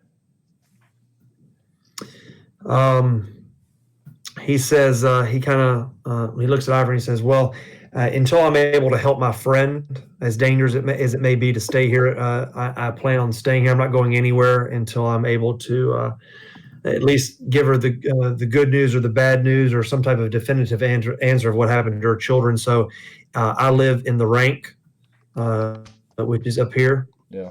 And he says, if you just come there looking for me, I'll see you. Okay. And you said it was 7 children. How many families is that? He says that there's 3 other families that have all complained of children missing, but there's also a lot of orphans that run around the city or the slums, and so that a couple of them may not have had any parents. They were just there, and just one of the many citizens there. Somebody's watching over them, surely. Well, I mean, there are ones that will kind of take them under their wing. That's how they know they've gone missing. There's also a few that you can always count on to be out in the streets, and so you kind of notice when they're not there. But I do know that a few of them were orphans. Tell you what, I'm going to give you 400 gold, and you can disperse that among the families to kind of ease their griefs, and you can tell them it came from an interested party. How about that? Okay. He'll kind of be surprised, and he'll kind of nod his head in appreciation and thank you. He says that you have his word that he will do just that. And then he, since you kind of you phrased it as interested party or something of that sort, he will then kind of say, obviously, based upon, and he'll turn his attention to Jack and say, based on your your ability to do what you did to me earlier today by making me invisible, you seem as though you two might have abilities beyond what I have. Would it be out of the question to maybe ask that you would maybe help me investigate the sewers? Yeah, absolutely. We can certainly help you investigate the sewers. He says if you're willing to do that, he's willing to make it worth your while. Right. Yeah, certainly. We could do that. And we know where to find you. And Ranky? Yeah, the rank. The rank, yeah. We got a few things to take care of, and a few more, I would say, interested parties in town that are our friends. So, and also be willing. Say that again. We have some more friends in town that would be accompanying us, but you can trust them. Okay. He nods, and he kind of extends his hand to both you and Jack, alternating, say, to kind of seal the deal. And again, thank you for aiding him in his escape earlier today. And, No problem. I'll see you around. I'll probably do it. And then he will kind of recess back into the shadows. So with that meeting complete, we'll kind of jump back up to the pit. And Drute, Grim, and Baron have kind of approached the pit. It's not quite as packed or anything like that as it is as it was during the day when the normal citizens feel brave enough to kind of go there during the day, but being in the middle of the night, you're only getting the roughest of the crowd there. But it is similar to like a casino. I mean, this is a spot that never really sleeps. And so y'all kind of make your way into the pit arena. Again, the crowd is much sparser than it normally is, than it is during the day, but there is a bout going on currently between two contestants down in the pit. And I guess y'all kind of tell me what it is you want to do. I want to go to Millhouse and ask him who's on the docket. What's on the menu? What's on the fresh meat? I want to tell that dude. So you said you have at least 3 different champions that are somewhat retired, whatever. Well, here's my champion, who I think can stand toe to toe with anyone in the arena with you. Okay. No regard for Baron. Yeah. So y'all will kind of as. Grim, I guess Grim is gonna kick his feet back. He's gonna lean back and kick his feet back on the kind of the bleachers in front of him. His legs aren't gonna quite reach though, and he's going to, I guess, pop his smokes while Drute and Baron are gonna go look for Millhouse. And then when I'm definitely going with. They're definitely there with them. Oh, okay. They got lined up. All right, so the 3 of y'all will kind of hunt Millhouse down. You will kind of find him down below one of the entrances. He's just kind of sitting back, talking to a few people. Again, there's not a lot of people making any type of wagers or anything like that, but you will find him, and Drute will say what you just indicated that you want to say to him as you kind of make contact back with him. Millhouse will stand up and kind of give you kind of almost like you can kind of tell it's kind of like a fake little bow type thing, like, oh, well, welcome back, gentlemen, type thing. And Drute, you'll make the challenge of his things, and he will say, well, those particular champions that we consider our retired champions are not just going to just, come out of retirement, quote unquote, for just anybody. I would suggest maybe you participate in a few challenges before they would give you the time of day. But feel free to enter in any of the other types of fights that you want, and I'm sure that you will find that there's plenty of opportunity to be had. And absolutely, I believe you put him up with the normal people in the pit, and I believe he'll prove himself shortly. And in fact, I got the gold to back my confidence in him. Oh, he will grin. You're speaking his love language here, and so he will. How much coin would it cost to just go ahead and bring one of those champions out? I'm about to say I'll give you 4,000 gold to bring the best guy you got out right now. Okay. I'll wager it against your best champion. And I've got a 4,000 to match it. Oh boy, Eric's gonna be the last man standing here. He kind of he's not you can to make an insight check. Yeah, let's make an insight check. Yeah, y'all are good in the bet, and I'm not betting shit. Besides my ass. Okay, that's he's I need to make one. No, you don't need to. Yeah, I mean, you can if you want to. If you just want to be included in the description, but Grim is immediately going to be able to tell that not only is his grin one of false confidence, but you can kind of tell that it's he's not used to being challenged with that amount of gold and that a bit of confidence. So, I mean, he definitely is willing to take your money, but you can kind of tell now that some doubt has possibly crept in just by the way that you kind of Tell your boss to bring it down here. say it again. If you don't have the money, go tell your boss to bring it down here. Well, with that, he says, "Oh no, I have I'm my own boss currently when it comes to personal wagers like this, and I do have the money for this type of wager." Where is my thing? Hold on. There we go. So can we just take a half a step back though and realize that the pot for this fight would be what? 16,000 gold. That would weigh 320 pounds. It'll be fine. It'll be fine. Hey, listen, I tell you what, if we make it a fight to the death, can we up our odds? I want a 4-to-1 odds since you've got a champion versus our newcomer. 4-to-1. I'm just saying, I mean. Roll for persuasion. Yeah, I mean, you hold on. Oh, watch out. 4-to-1. I know that was not an official DM call, so no, I'm not gonna count it. No, I'm on y'all's whim here. I'm trying to figure out how to play this because to the death, I specifically didn't put to the death. So. Yeah, I didn't either. So. I was just messing with the 4-to-1 odds. I'm not joking. To the death. All right. Well, if he's serious, then I'm serious. That's fine. If y'all are serious, that's fine.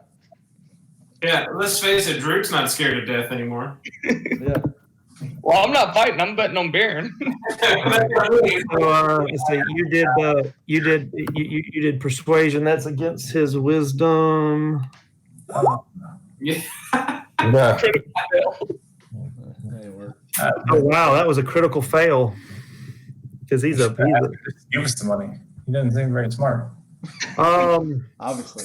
Right. So he looks at you and he says he kind of looks almost like he's unsure whether that's even allowed because of the laws here.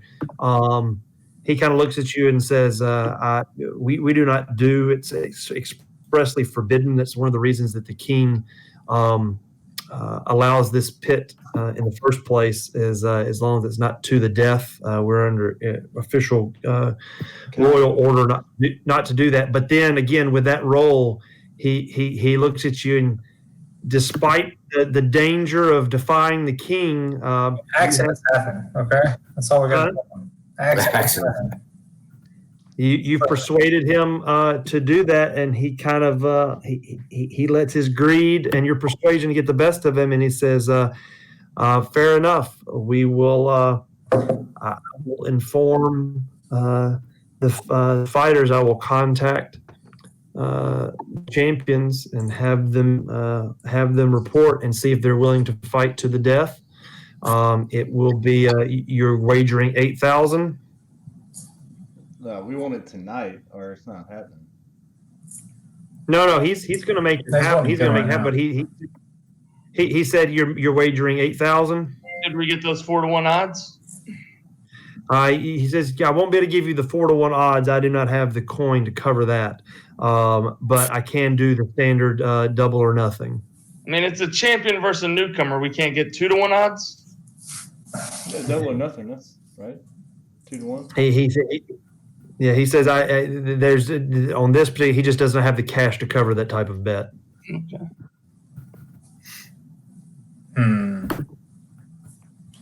Well, if that's the case, then make it even $10,000, 10,000 gold. Instead of 8. Roll for persuasion on that because he can cover that. It'll just be whether you Persuasion. I'm not good at persuasion. Let's see. Where's the bard? Damn. Can I? Is this going on while I was all still down in the Elven District? Because I waited like 3 hours down there. Hold on, can I assist in that persuasion? You can. Who needs a bard? Yeah. So Yeah, well, the bard was like 11, 13. Grim says, well, if that's the case, like you just said, it's going to be 10,000, 5 apiece, 10 by y'all, 5 for Drew and 5 for Grim. He's going to look at you and it says, I only have 4.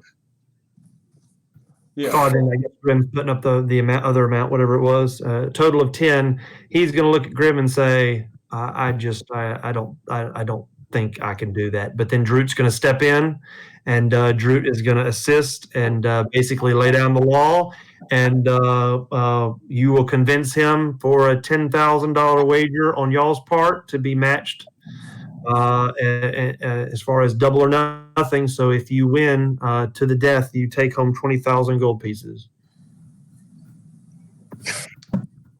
He says, will this be a single opponent, a duo, or will you be entering as a squad?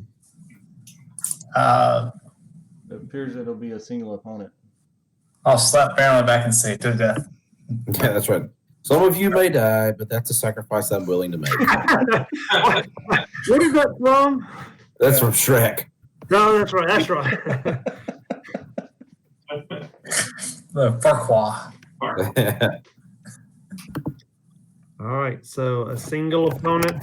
That's going to be just a simple 200 gold piece entrance fee. I guess I'll pay that. I got it. No, just to the death. I got cash flowing over here. You got it. If you win, it'll be 500 gold payout plus the side wager, so it'll be 20,500 gold pieces. Jesus. What are y'all doing to me? I need some money, man. I lost all my. All right, let's see. But yeah, is he going to get the homeboy to fight? Yeah, he's hold on one second. I gotta We're gonna have some more food. Hey, we're back in the castle. Can I get some of these silver guard? This is Baron, right?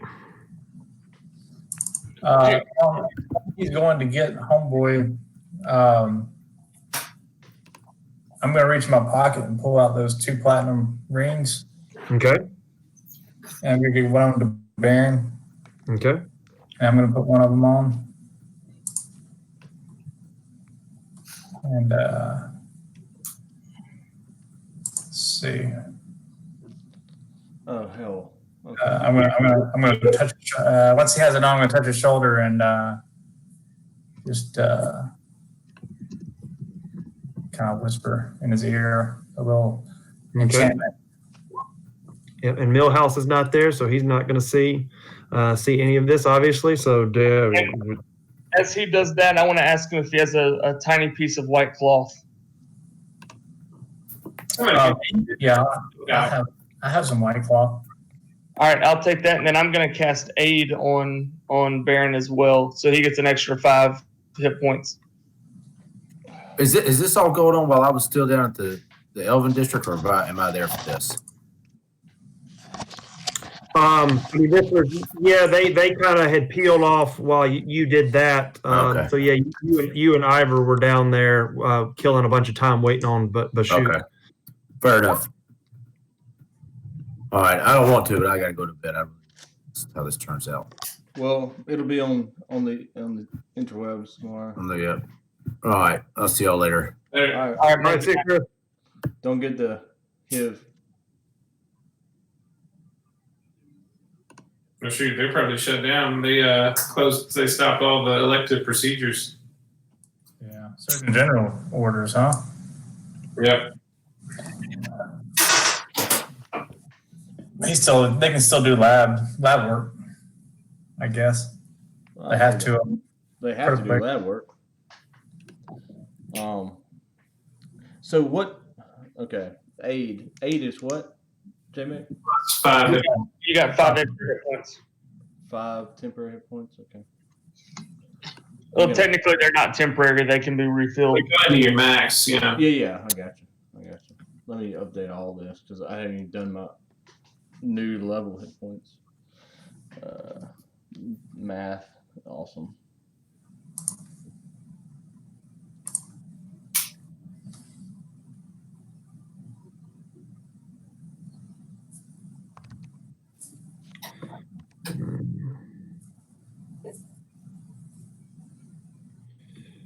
All right. This is okay.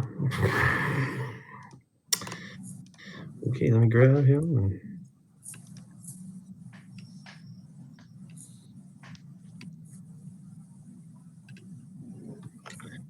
All right. So Baron will y'all all the money will be handed over to the, I guess you'd say, the pit treasurer, the window. You know, they are good for the money, and so y'all will hand over the 10,000 gold pieces to that. Baron will be led down through the bottom of the pit. And prior to exiting the tunnel, they will ask him, does he require any of the pit armor or weapons, or does he plan to use his own? Yeah, I'll take animated shield. Yeah, animated shield. You got one. No, this is we don't have one of those. What they kind of show you what they've got, and it does not appear to be anything that of note, but they had to offer. Yeah, okay. No, I think I'm all right. Hey, I'm going to ask Homeboy if we can have front row seats to this, because I really want to see. I want to see where my money's going. Oh, he says not a problem. He will make sure that you have front row seats. And so y'all will be able to have a good view of Baron that's down. Again, these seats are maybe roughly about 20 feet higher than the floor of the pit, and you'll be able to see Baron out. Is everybody on the page? Yeah, I'm watching. Okay. I want to make sure I drug everybody. And as you exit one of the tunnels, you come up the stairs out of the tunnel, and you make your way toward the center of the pit. Mm-hmm. As I come down and cast Thaumaturgy and make the ground rumble. Oh, this drives the crowd wild. And at this point, for the amount of time it took them to go find one of the champions, word got around of this gigantic wager that's going on. And so what was a kind of a sparse crowd in the middle of the night has now turned into a raucous. The pit is kind of shaking itself. And so when you cast that, I mean, it just sends them into a frenzy. And so I assume Baron's out there doing his best impression of Maximus out there. Oh yeah, I'm definitely grabbing some dirt, rubbing it on my hands. All right. I'm going to cast Minor Illusion and have some battle drums going as Baron walks. Y'all are never going to make it out of the slums with 20,000 gold in your pockets, by the way.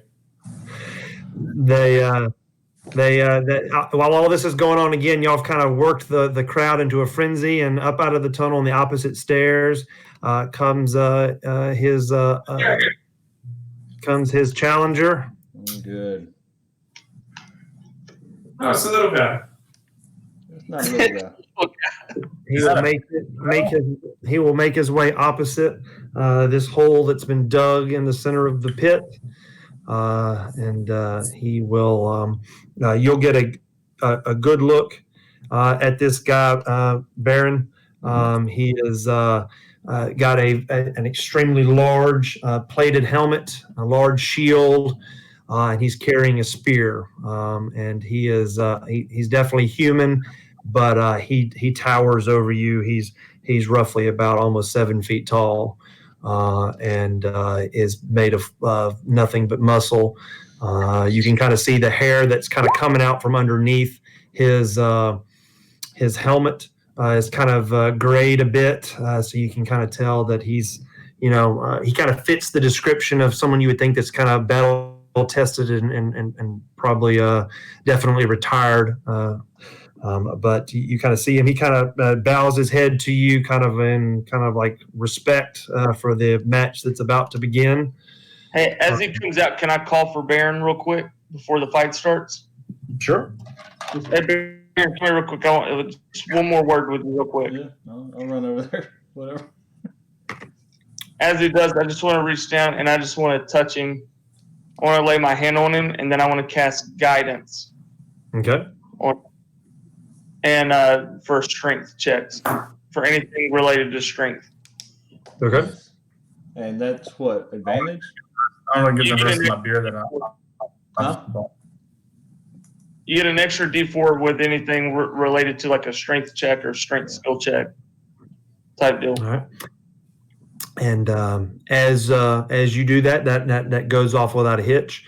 You will notice though, as you kind of are speaking to him and kind of giving him the high five stuff, you will see several not soldiers, but they appear to be kind of, I guess we'd call the bruisers or the bodyguard bouncers of the pit. They kind of come up and say, no more touching.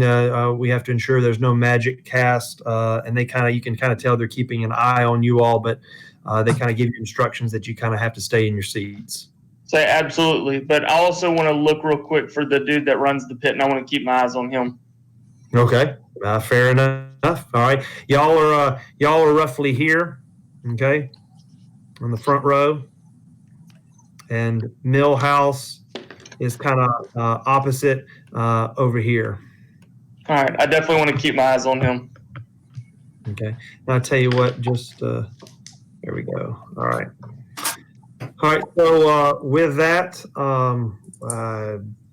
we're going to here we go. Add y'all to the turn order. All right.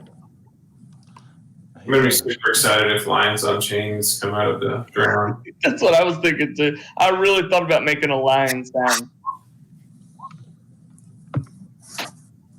I guess I need to have my character sheet up as well.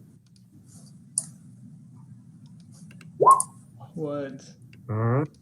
Oh, here he goes. You're going first, and no haste. No haste. Oh, there we go. Hold on.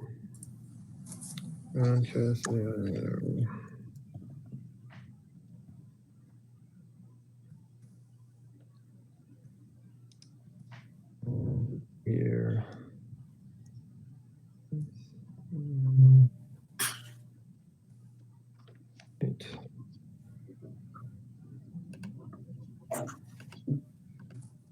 All right. So round one is to Baron. Okay.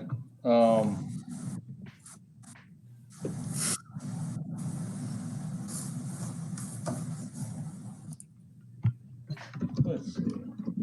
What should I do? Can I make it to him? I can make it to him, right? This is you'll have to go around this. This is like a deep kind of like a hole. Okay, so he'll have to go around also? Yeah, he'll have to go around it as well. Okay. So then I'll throw my sword at him. Okay.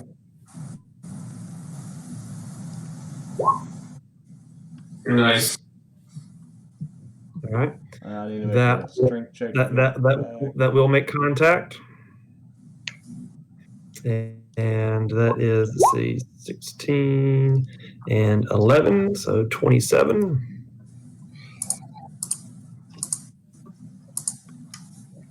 I got it back. I'll take it. I'll take another swipe at him. Okay. That will also make contact. Let me get that back. Or try to. Got it. Oh, yeah. And I'll use my movement. And like I said, any strength deal, you also get to roll a D4 if you need it. Yeah, I got that. I post-it note stuck right here in the middle of the pit. All right. You gonna take any movement? Yeah. Let's see.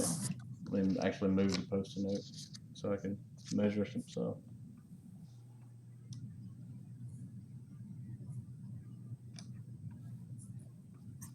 Yeah, I want to move.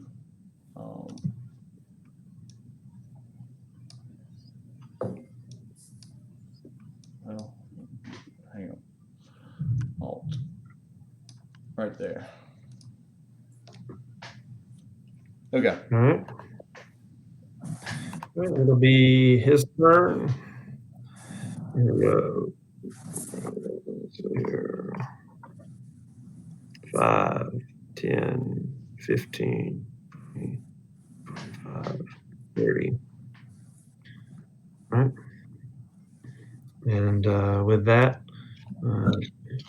he is going to hold, or he's going to end his turn. Okay. All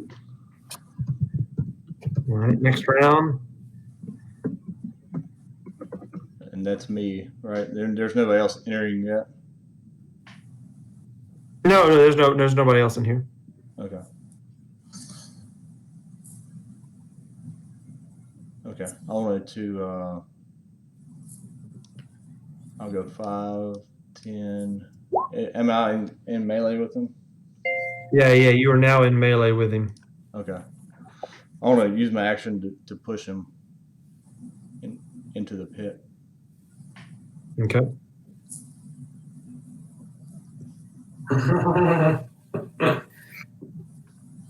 This is Quiet there.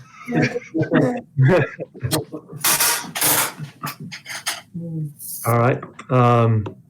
Is that what the strength is for? Well, I didn't roll strength. I rolled strength last time to get my sword back. I think Oh, you that get was the 20. That was the 23. There's a 15 down there. Yeah. I rolled 2 attacks. The last one was strength to get my second attack back. Oh, okay. All right. So he will. So you're going to try to do what now? I just push him or kick him or shove him. So he's going to try to withstand that push. So y'all have competing strength checks. All right, you can add a D4 once, by the way. Yeah, I don't need it. All right. All right. He is. You are going to as you kind of approach him, he's going to ready his spear and kind of lean forward, and you're going to put the full weight of your ability into, or not the weight, full weight of your body into him, and you're going to catch him off balance, and you are successfully going to push him in this. He's going to trip backwards over the lip of this thing, and he's going to fall about 8 feet down into this pit, and he's going to land on his back, and he is prone. Yeah. And I'll turn around and just raise my sword up and say, "Are you not entertained?" I'm gonna cast minor illusion and make a loud crowd roaring sound. Yeah. Well, yeah. As you do that, I mean, you barely even have to do that because the crowd itself goes nuts as they watch this guy trip over backwards into the hole. And Droot, since he's already said that he's going to keep an eye on Millhouse, he's going to kind of look over him, and you're going to see a reaction of him as like he almost stands up, he can't believe what's happening. And he's gonna, you're gonna be able to see him trying to scream something, but the crowd has kind of drowned him out as they continue to cheer, and as Baron kind of pulls his Game of Thrones Viper taking down the mountain type thing. The only difference is that he's actually not at his feet and can't crush his head open. Okay.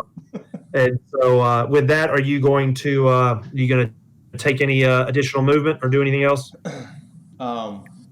He's in an 8-foot pit, right? Mm-hmm. Is he, capable of crawling out of that, or? He's 7 feet tall. Yeah, he's 7 feet tall. It's an 8-foot pit. Yeah, he can get out. Okay, I'll take one Get out of step the up, pit. and if it's an 8-foot pit, I'm gonna throw my damn sword at him again, I guess. Okay. I don't have anything else to. Yeah. At this point, you'll approach the lip of this pit that you've knocked him in, you'll see him laying prone, and so you'll throw your sword at him again, and you'll have advantage. Actually, I think that's a range attack, so I think it's a disadvantage. Oh, Right? I didn't. I don't know. Range attack disadvantage when you're prone. Melee attacks have advantage. I'm looking. Hang on. Let me look at something real fast. See if I that's fine. I can do. Not really. So at 8 feet, if he's prone, so I'm gonna just throw the sword. I don't have a choice. Okay. That hits anyway. All right. That'll make contact, and so that'll be another 27 points of damage. Ooh, I barely got it back. All right. Yeah, that'd be a suck to have your sword stuck on Yeah. in the pit. All right. Right. With that, he's going to use half of his movement to stand up. Yeah. I still have a lot of movement. Actually. Oh yeah. Okay. Yeah. All right. Then, if you want to take any additional movement. Yeah. I used 5, so I use 1, 2, 3, 4. I'll move to here. All right. You're Ali going on now. So he will, like I said, he will use half of his movement to stand up, and then he is going to attempt to jump up and grab the edge, which is not very high based on his height, but he's still going to have to make an athletics check. And he is able to easily grab the lip of the edge, the edge of the lip of the pit, and he is going to pull himself up as his action. And he will be up and out of the pit. And then, let's see here. I don't have it pulled up. If anybody knows off the top of their head, the action is to grab up and pull up. Does that? Do you think that use the rest of his movement? I don't want to have him move if he's not supposed to move. I'd say it only take a portion of his movement to get out of the hole. He used half of it to get up from prone. I would into his actions. Is that again? I think the action of making a check to get out of the hole would be his action. Oh no, that's what I just said. I already said he already used his action to get up. I'm talking about movement wise. Oh yeah, movement. I think that would be his action. He stood up from prone, right? Yeah, so he only has 15 feet of movement left. That's what I'm asking. Correct. He uses action to pull up. I agree with that. He has all of his movement. He just doesn't have an action. No, he has half his movement. Yeah. Getting up from prone is half. You cut out there for a second. I didn't hear you. Oh, now everything's cutting out. I was like, climbing is usually 2 feet per foot of movement that you have. Thank you. That's what I was looking at. Terrain. Thank you. All right. So he jumped up about a little more than a foot and pulled himself up. So we'll say he used a total of 5 feet. We'll just round up. So he used more movement. He 5 feet to actually pull himself up. He used his action. So we'll just say he has another 10 feet of movement. Yeah. Does that sound right? Yeah. All right. So he can't get to. No, he's not going to get to. Yeah, he's just gonna he's gonna have learned his lesson and realize that this guy knows what he's doing. So he's gonna 5 and then 10, and he's done. Okay. Why's he running away? 5, 10, 15. 20. Okay. I'm gonna hit him. With this, I want to use tripping. Okay. So let's add a 1d8 to that. Okay. He's got to make a strength check. DC of 16. So. All right, strength check. So he's prone right now. All right, so he will get knocked back on his back. This guy, the crowd will go nuts again, as this guy seems to be just be completely unable to maintain any type of footing against his opponent. So he's prone. He's at disadvantage. I'm going to use my next strike is Grave Weapons Master. Okay. 16. Okay, that'll make contact. Okay.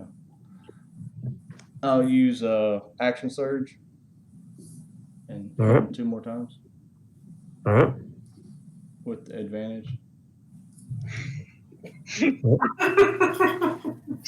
Oh my gosh. And 1 more time. And this is why we bet on the fighter. And that last one, that's with advantage still because he's on his back, so that'll make contact too. So that's what is that 30? What is it 34 plus? You're at 203, I think. Gotcha. All right. I've been counting his damage dealt. Mhm. I think you're up to 203. When the last 2 rolls are exactly the same. Yeah, they are. Yeah, that's what I was noticing. I was like, I thought I was reading. Well, Like, I no, wasn't with sure. advantage, it's exactly the same. They really are exactly the same. They are. And one's a 1 on the. So 6. That was that tripping dice, which I rolled wrong because it's a D10. All right. Are you going to take anything Yeah, else? actually, I am because he can get up. I've got 10 feet of movement. I'm gonna move back 10 feet, so he's got to get up and come see me. Okay. It's an attack opportunity, even if he's on the ground. Yeah, if he's on the ground, that's fine. Oh, he does get one of those. I didn't know. Yeah, I think he's at disadvantage though. Yeah, All right. he's on the ground. All right, he's gonna. Well, as you step back, even though he's on his back, he's gonna try to stick that spear out and stab your leg. That actually hits. Yes. Okay. All right. Is that with your +1 on your AC? Yep. All right. So you've taken that. So it'll be. Well, that was, I forgot. We went around, and then now it's back his turn again. All right. So he'll use half his movement speed to stand back up. So he'll have 15 left. So he's going to 5, 10, 15. And then he is going to attempt his multi-attack. Mm-hmm. Oh yeah, that hits. Hang on. Right, that's half damage for you. I know. All of it's half damage. All right, and second one.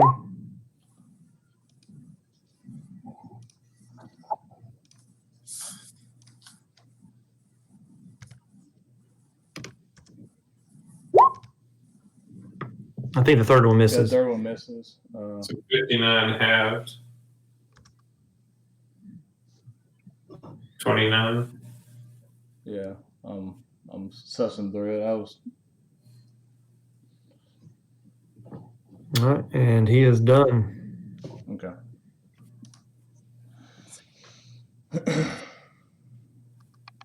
I'll do same.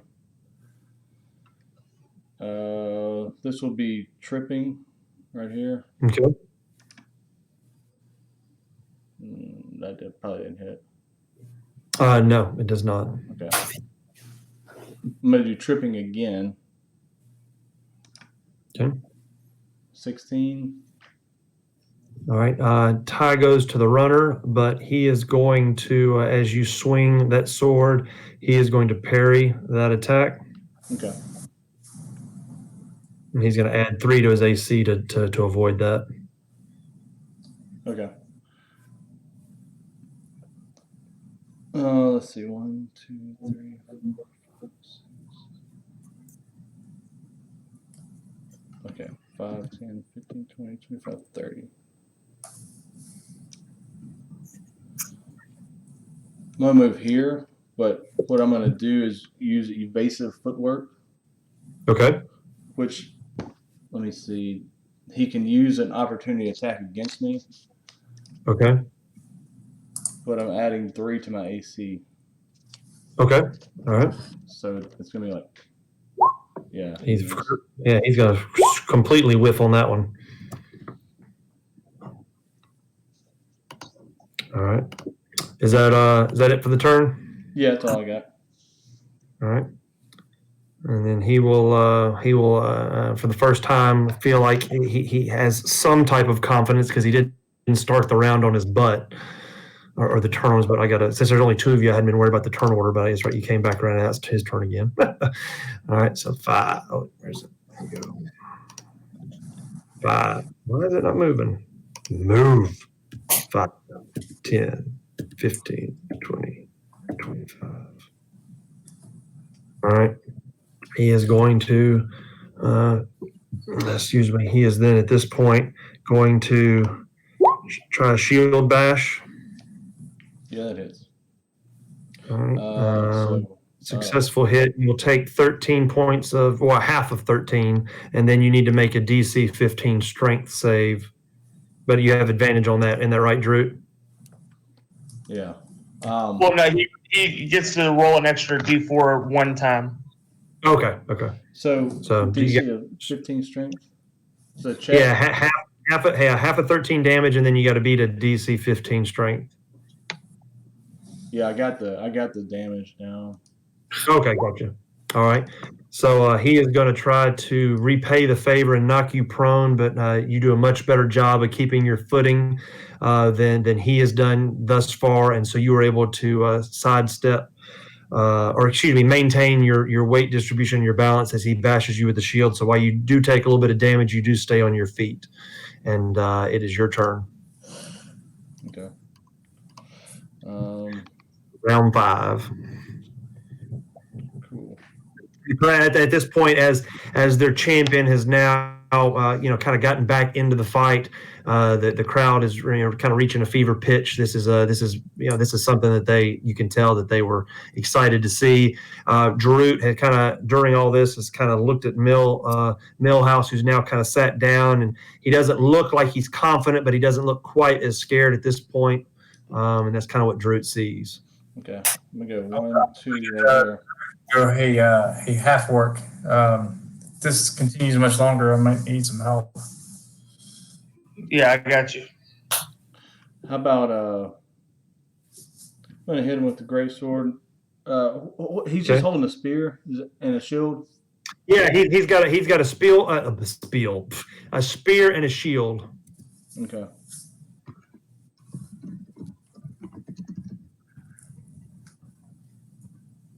Yeah, I'll use for my first attack. I'm gonna hit him and try to disarm him with that spear.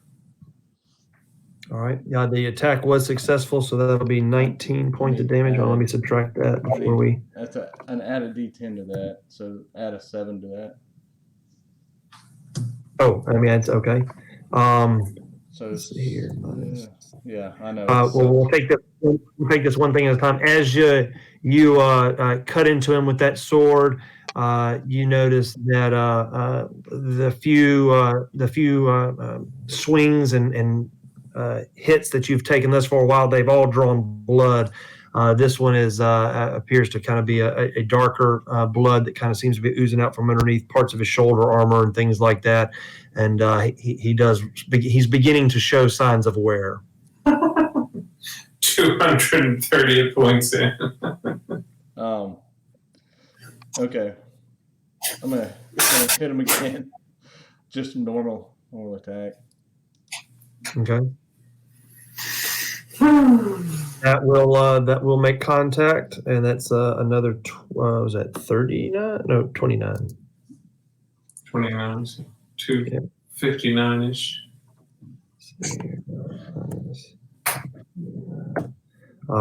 With that, he's looking very rough. Like he's now seems to be favoring, having trouble keeping his shield up. He's bleeding pretty profusely. He's maintaining his ground and his footing, but you definitely know that you've begun to really do some detrimental damage to him. Okay, I'm gonna move one. I already moved 2 spots, so that's 10, 15, 20, 25, 30. Okay. All right. As you, he'll get an opportunity attack on that. He was gonna have to pick that spear up for an action though. Okay. Oh, that's right. What? Oh, did he? Was he supposed to roll for a disarm? Let's see. Yeah, 15. 15 DC of 15 Constitution. Oh yeah, I never made that. No. I'm sorry. That wasn't it. It's up here somewhere. I remember you saying he needed to roll something, but we Yeah, just I've never got did it. it. I've got it written down here. Let's see. Tripping, no, disarming would be a DC strength check of 16. 16. All right. Yeah. All right. So he failed that. So you went that a previous attack would have made him drop his spear. Yeah, right. Okay. So he dropped it. So now if I move away, he's going to have to pick it up before he can swing at me. Right. I mean, he could swing his fist, but the damage would be so negligible it wouldn't be worth it. Yeah, he could swing his pretty much his foot or anything. His shield or his head or whatever.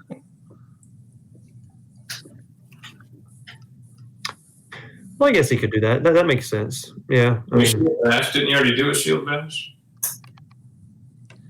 I was talking about the he could do some type of melee, but again, the damage was so negligible. It's not even worth. Need my shield. I mean, yeah. Need a spear back. So you backed away. So it'll be his this guy's turn next. He will bend over. You can kind of tell he does it much slower than when he first came out of the gate. He will pick up the spear,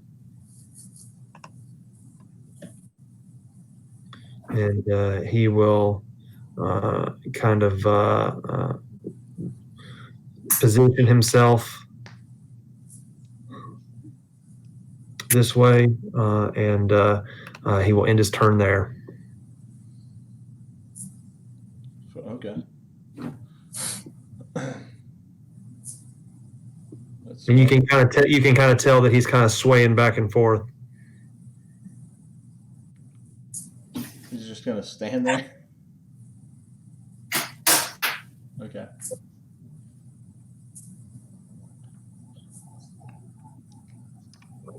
I'll step up to him and say, "You done?" And you're going to hear him kind of kind of make a groan, like it's hard for him to articulate words. You can kind of tell with the amount of blood that he's losing that he's nearing death.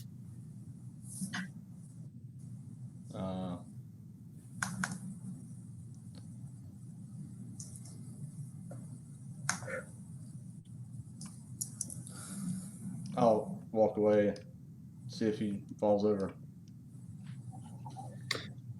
All right, you going to end your turn? Yep. All right, he is going to attempt to kind of walk your direction, like he's trying to do what he's supposed to do, but he's going to stop at this pillar and he's going to rest on the side of the pillar, kind of put all his weight on there. And again, you can tell he's visibly having difficulty holding up his shield. He kind of leaving a trail of blood as he walks his way, and he's going to end his turn there.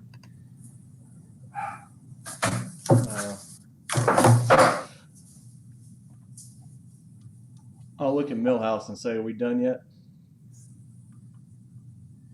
Millhouse will stand up, and you can make a persuade. Well, you tell me, is that a persuasion or a intimidation? How are you phrasing it?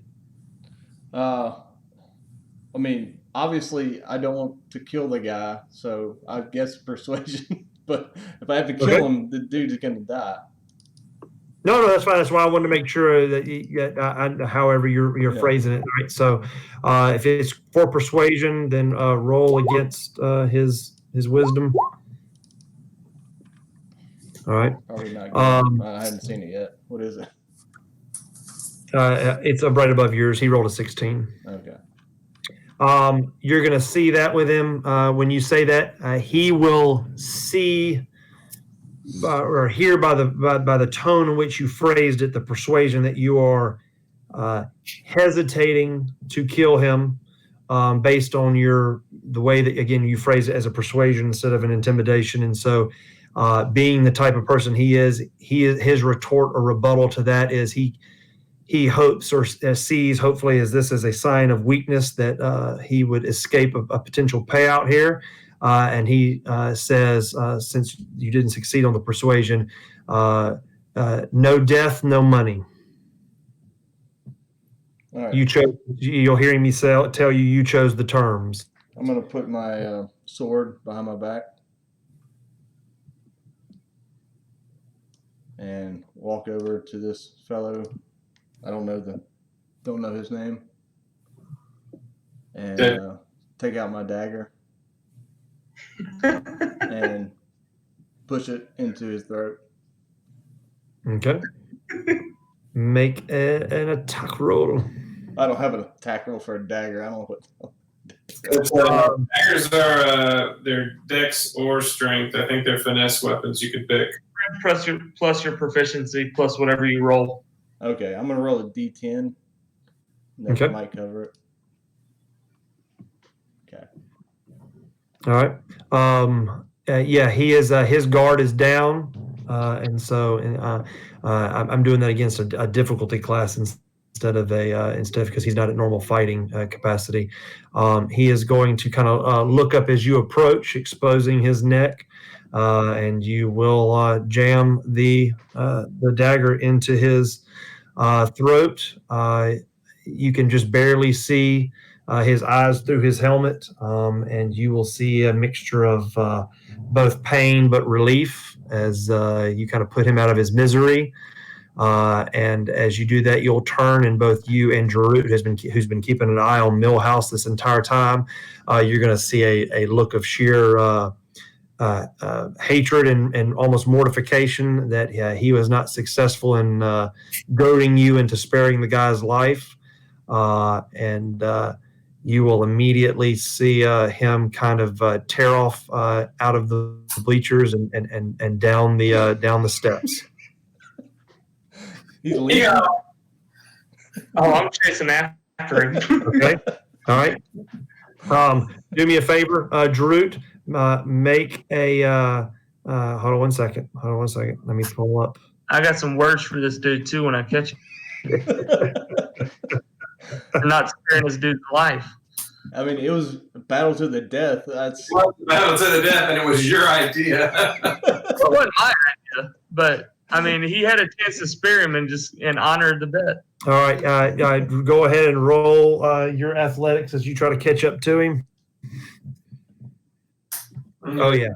You will, Jarut, because you were keeping such a close eye on him, you're gonna see the telltale signs of someone tailing and running, and so Jarut is going to leap through the people as he chases after Millhouse, and Millhouse is going to get halfway down the stairs and almost out the tunnel when he's tackled from behind and caught by Jarut, and you now have him. You've rung him around his neck, and you've got him grappled. What do you want to do? First, I'm going to tell him, I'm going to say, don't you try to run away from this. We made a bet, and you got to honor that bet. And secondly, your man's dead because you could have called the fight and still honored the bet, but instead your greed caused your champion to die in that arena. And he's going to grace and mercy by giving you a chance out and sparing his life, but your greed has caused him to die today. Make a You tell me. Is that more intimidation or more persuasion? Whatever you want it to be. All right. Well, just roll. Well, I'm pretty sure you're going to beat whatever it was. Sorry, yeah. Yeah, he rolled a 4. Oh, okay. So unless you roll, yeah. All right. So you're going to see again this just sheer look of just hatred towards you at the beginning, but as you continue your words and your verbal assault on him, you're going to see him that your words were successful, and he's going to break down, and you're finally going to hear him say, "Just take it. I leave this place. I want nothing to do with any of you." And you can just kind of see that you've just not only broken him financially, but you've broken his will as well. You can do anything you want to him, but after he says that to you, he'll look at the people that are kind of gathered around that are witnessing this, including some of the officials, people that kind of handle that kind of thing at the pit. There's several of those standing around. He's going to say, "Give him the money," and one of them will retreat while you're talking to him, and while you're assuming they're going to get your money. Are you going to say anything else or do anything else with him? Would he have known? I mean, I told everybody what happened with the other guy, that I tried to buy this guy's debt, and I was declined. They wouldn't know that. Which debt did you try to buy? Mill houses. You tried to buy it from Theraval, though, right? Yeah, and I was declined. I mean, I was trying to do the guy. Oh yeah, solid. At this point, he wouldn't. He has not been told anything about that. Darrell hadn't, but I'm not there when Darut's talking to this guy. Yeah, go ahead. I had several people talking. It kind of broke up everything. I didn't realize. Go with Trevor. Well, I didn't even hear what Trevor said. I was just answering your question that as far as you were clarifying, the Tharaval was the guy that you inquired about the debt that this guy owed to you, but he wouldn't have known about your meeting with Tharaval. No, this guy wouldn't. Darut would know that I tried to buy his debt. Oh no, Drew wouldn't, unless you told him that. No, Drew wasn't there for that. No, I don't know that at all. Okay, that's fine. And Drew, we bet on the fight. You gave the guy a chance to live and honor the bet, and the guy wouldn't take it. Yeah, that plays out better anyway. All right. So, anything else you're going to say to him while you've got him by around the neck? I'm going to tell him not to come back to the pits. Yeah, I want to be there, like just kind of running up after Drew tackled the guy as well. Okay. I assume I'd be following Drew if he took off. Oh, absolutely. I would assume the same if you saw your buddy jet off. Just I wasn't paying attention to this guy, but. All right. Roll. We'll definitely say that is an intimidation. So roll for that. And you're initially going to get some pushback. Yeah, you don't understand. This is what I have to do. I am. He will come after me if I don't produce and make money in this pit. But then again, as you exchange these words, you beat him with intimidation. So you'll kind of see a look of defeat as he realizes he has no other choice. Otherwise, you're going to do something. You're the immediate threat at this point. Yeah. Who's going to hurt you if you leave the pit? Your his head will snap to you, and he doesn't know whether to pay attention to you or the guy that's got him by the collar. But he'll say, "Tharaval, of course." I have no idea who that is. Yeah, I mean, apparently he runs the town. He's an asshole. Yeah, but I don't think I really know a lot about him. You wouldn't know that. Yeah. No, I would say that off the front. So as y'all are kind of doing this, this official return back with several other people carrying 2 crates of 400 pounds of coal. Yeah, two large crates of coin. It takes several of them to carry it, and they put it at your feet. and they open it so that you're able to see what is contained in it, and it is gold coin. And how you get it to where you're going is up to you, but they leave it at your feet, and you are 20,500 gold pieces richer. Well, Baron, I'll give you your 4,000 back that you loaned me. Yeah. Did I earn that or not? Yeah. That dude was. We were saying Circle Carrick's not there. Y'all gotta carry it through the slums. Y'all gonna get mugged. I'll give you your 4,000 back, and I'll hold my 4,000. I mean, how much gold can I carry? It's every 1,000 gold is 20 pounds. I'll be fine. I'm not. Yeah, I can carry 4,000 on me. Yeah.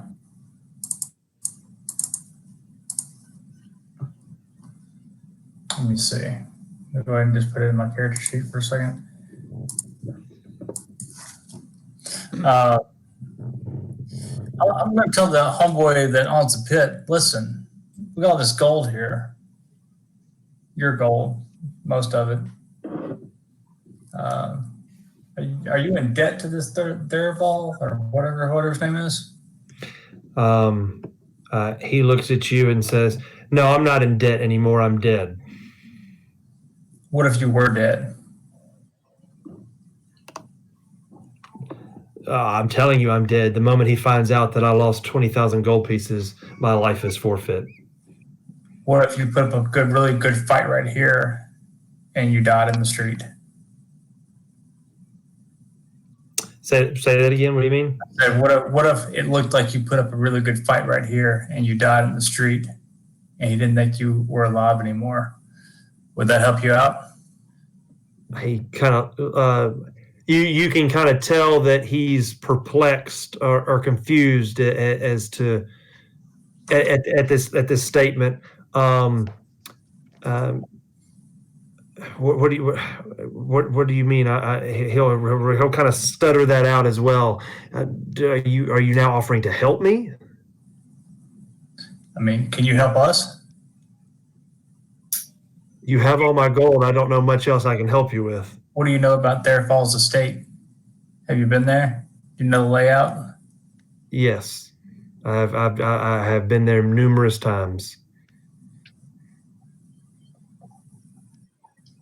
Well, if we help you, can you help us get in there?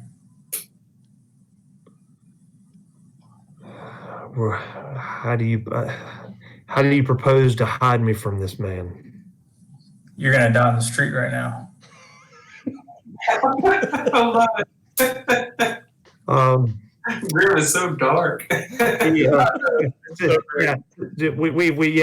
Go ahead and make a persuasion check on the fact that he's going to the statement. You're going to die right now on the streets. Oh, wrong one. That was wrong one. It's supposed to be wisdom. Can I do this or not?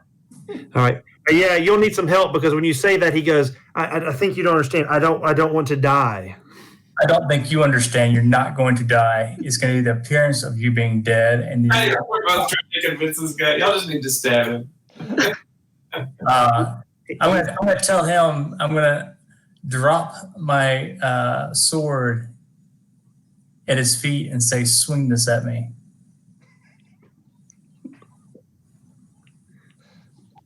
Okay. He will. I'm trying to do an illusion. I want you to act like you're going to hit me with this, and then I'm going to, if you will let me, make the appearance that you're dead, and then I'll have. And I'm gonna say, listen to my friend. He's much smarter than me. Right. So is Drew going to let him go? I will absolutely follow Grim's lead here. Okay, so Drew will let go of his collar and basically you put him back down on his feet. Okay, you were holding him up almost Arnold Schwarzenegger style. And he's going to have this just completely bewildered look on his face. He is going to make an insight check as to whether you're telling the truth. and he is going to have no freaking idea whether this is going to work or not, or whether you are about to kill him for real in the street. But he has no better options at this point. He will pick up very slowly and very awkwardly this giant axe. You can tell this is not a fighter of any type, and he is going to hold it and look at you as if are you sure you want him to do this? All right. If you promise to help me and you're okay with what's about to happen, then yes. Hey, I'm not even going to roll for this because I am so intrigued at what's about to happen. I want to see what's about to happen. So he kind of looks at like whether his buddies are going to jump him. Drute and Baron are going to jump him when he goes to swing this axe, but he realizes that he has nothing left to lose at this point, being completely broke, and so he will do his very best to raise the axe. He's not going to barely get it above his waist, and he is going to try to swing it at you. I'm going to parry it and say to Root, hit this asshole in the head, just not very hard, just slightly. Okay. All right, I'll take my great sword and with just the hilt, the pommel of the sword, just right on the back of the head. All right. If he does that, I'm going to kind of reach out and touch him and cast Fame Breath. All right. This all happens in like a half a second time where he tries to swing the sword. You step to the side, and then Drute cracks him on the back of the head with his sword, being very careful not to use the blade. And then you will try to reach out, I guess, acting like you're trying to keep him from running away from this sword crack on the back of the head, but in the process touching him, and he will fall catatonic, apparently. So he's basically the full appearance of being dead for the next hour. And as that happens, the crowd that had kind of formed around this spectacle, like you'll hear gasps, and then you'll actually hear some cheers too. This guy wasn't very well liked either, and people will begin to kind of flee and disperse. The officials that had brought you the gold chests, they run the opposite direction, and basically this area kind of clears of bystanders, and you're kind of left standing there with two giant chests of gold and what appears to be a dead body. Well, I want to take. I can make a strength check or whatever, but I want to take my boy that I just murdered, that I didn't want to murder, but I had to, out of the pit. Okay. I know that Drew has never seen Grim cast the spell before, and he just like freaks the crap out. Well, I'm just trusting Grim. You just see him literally fall dead. All right. So as y'all are kind of getting control of the situation there with the dead body in the chest, Baron's going to step away and climb back into the pit. And I thought I was still in there. Sorry. Oh yeah. That's right. You are still in there. I figured at this point you might have climbed up, but yeah. All right. So you're still in there. What are you going to do with the guy? I want to try to drag him out of the pit, and I didn't want to kill the guy, obviously. Right. You'll kind of drag him back down into the tunnel in which you came out of. Yeah. And you'll get him down into the tunnel at the bottom of the ramp. You'll see some people that, when you were first led into the pit, the ones that had kind of asked you if you want to armor or anything like that, you'll kind of leave them with him. Any instructions you want to give? Yeah. Does anybody know this guy? Like, obviously everybody knows this guy. Yeah, I mean this is they'll say this is the Lion. That's what we know him by. He fought many years here in the pit. I'm sure of all the ways that he would have wanted to go. I mean, no one wants to die, but this would have been the way to go. Does he live here? Have a family? No, he just lives in the slums. While he was the champion, all of the money was taken by Millhouse and the owners of the pit that he won. Do you get the feeling that he was just another one of the ones that was kind of under the thumb of being forced to fight? Do the people I'm talking to work here? Yes. Okay. How many of them are there? There's 2 of them here at the bottom of the ramp. Okay. I'll give them each 3 gold apiece and say he needs a proper burial, and here's another 10 to bury him properly. They gladly accept and assure you, and that they're definitely. You can make an insight check, but you just killed the lion, so they're not going to lie to you. They promise that they will make sure that he gets a proper burial. You're like the heavyweight champion of the world now. Yeah. So, and then I'll exit, but I didn't want it to be like I'm the murderer of the city. Gotcha. That's Drew. Yeah, Drew technically did just murder someone in the streets. While the crowd's dispersing, I'm going to yell at a couple of the bystanders and tell them I need help. This guy's apparently dead. Can they please come help him confirm that he is dead, and maybe help us get him to the gravesite? You'll get a couple of people that the first few that you ask, they don't want anything to do with it. But, steal this gold? I can pay you to do this. yeah, as I said, after the first few don't want any part of it, but you're able to convince a couple of them to kind of come a little closer and kind of help you out. They'll take a look, and you'll hear the standard.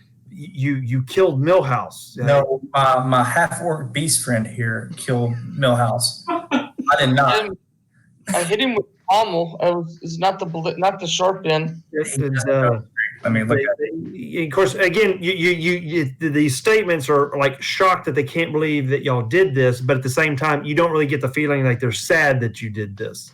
But they agreed to help. But then they say, well, I don't know about the gravesite. We typically here in the slums, there's so much disease that's rampant here. We typically burn the dead. Well, here's what's going to happen. We're not going to burn Millhouse here. We're going to give him a proper burial that he deserves, even though he's a little bit of a shithead. And we're going to take him over to the Citadel, talk to the king about it, and see what he wants to do. Okay.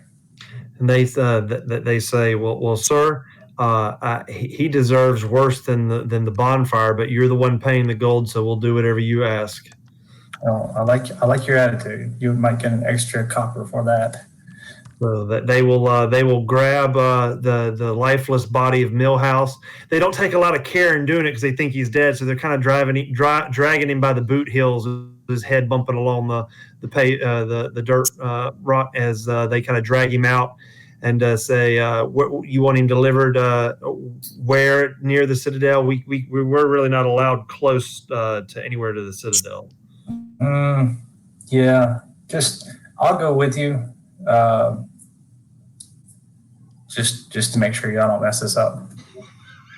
All right. Before I leave, I'll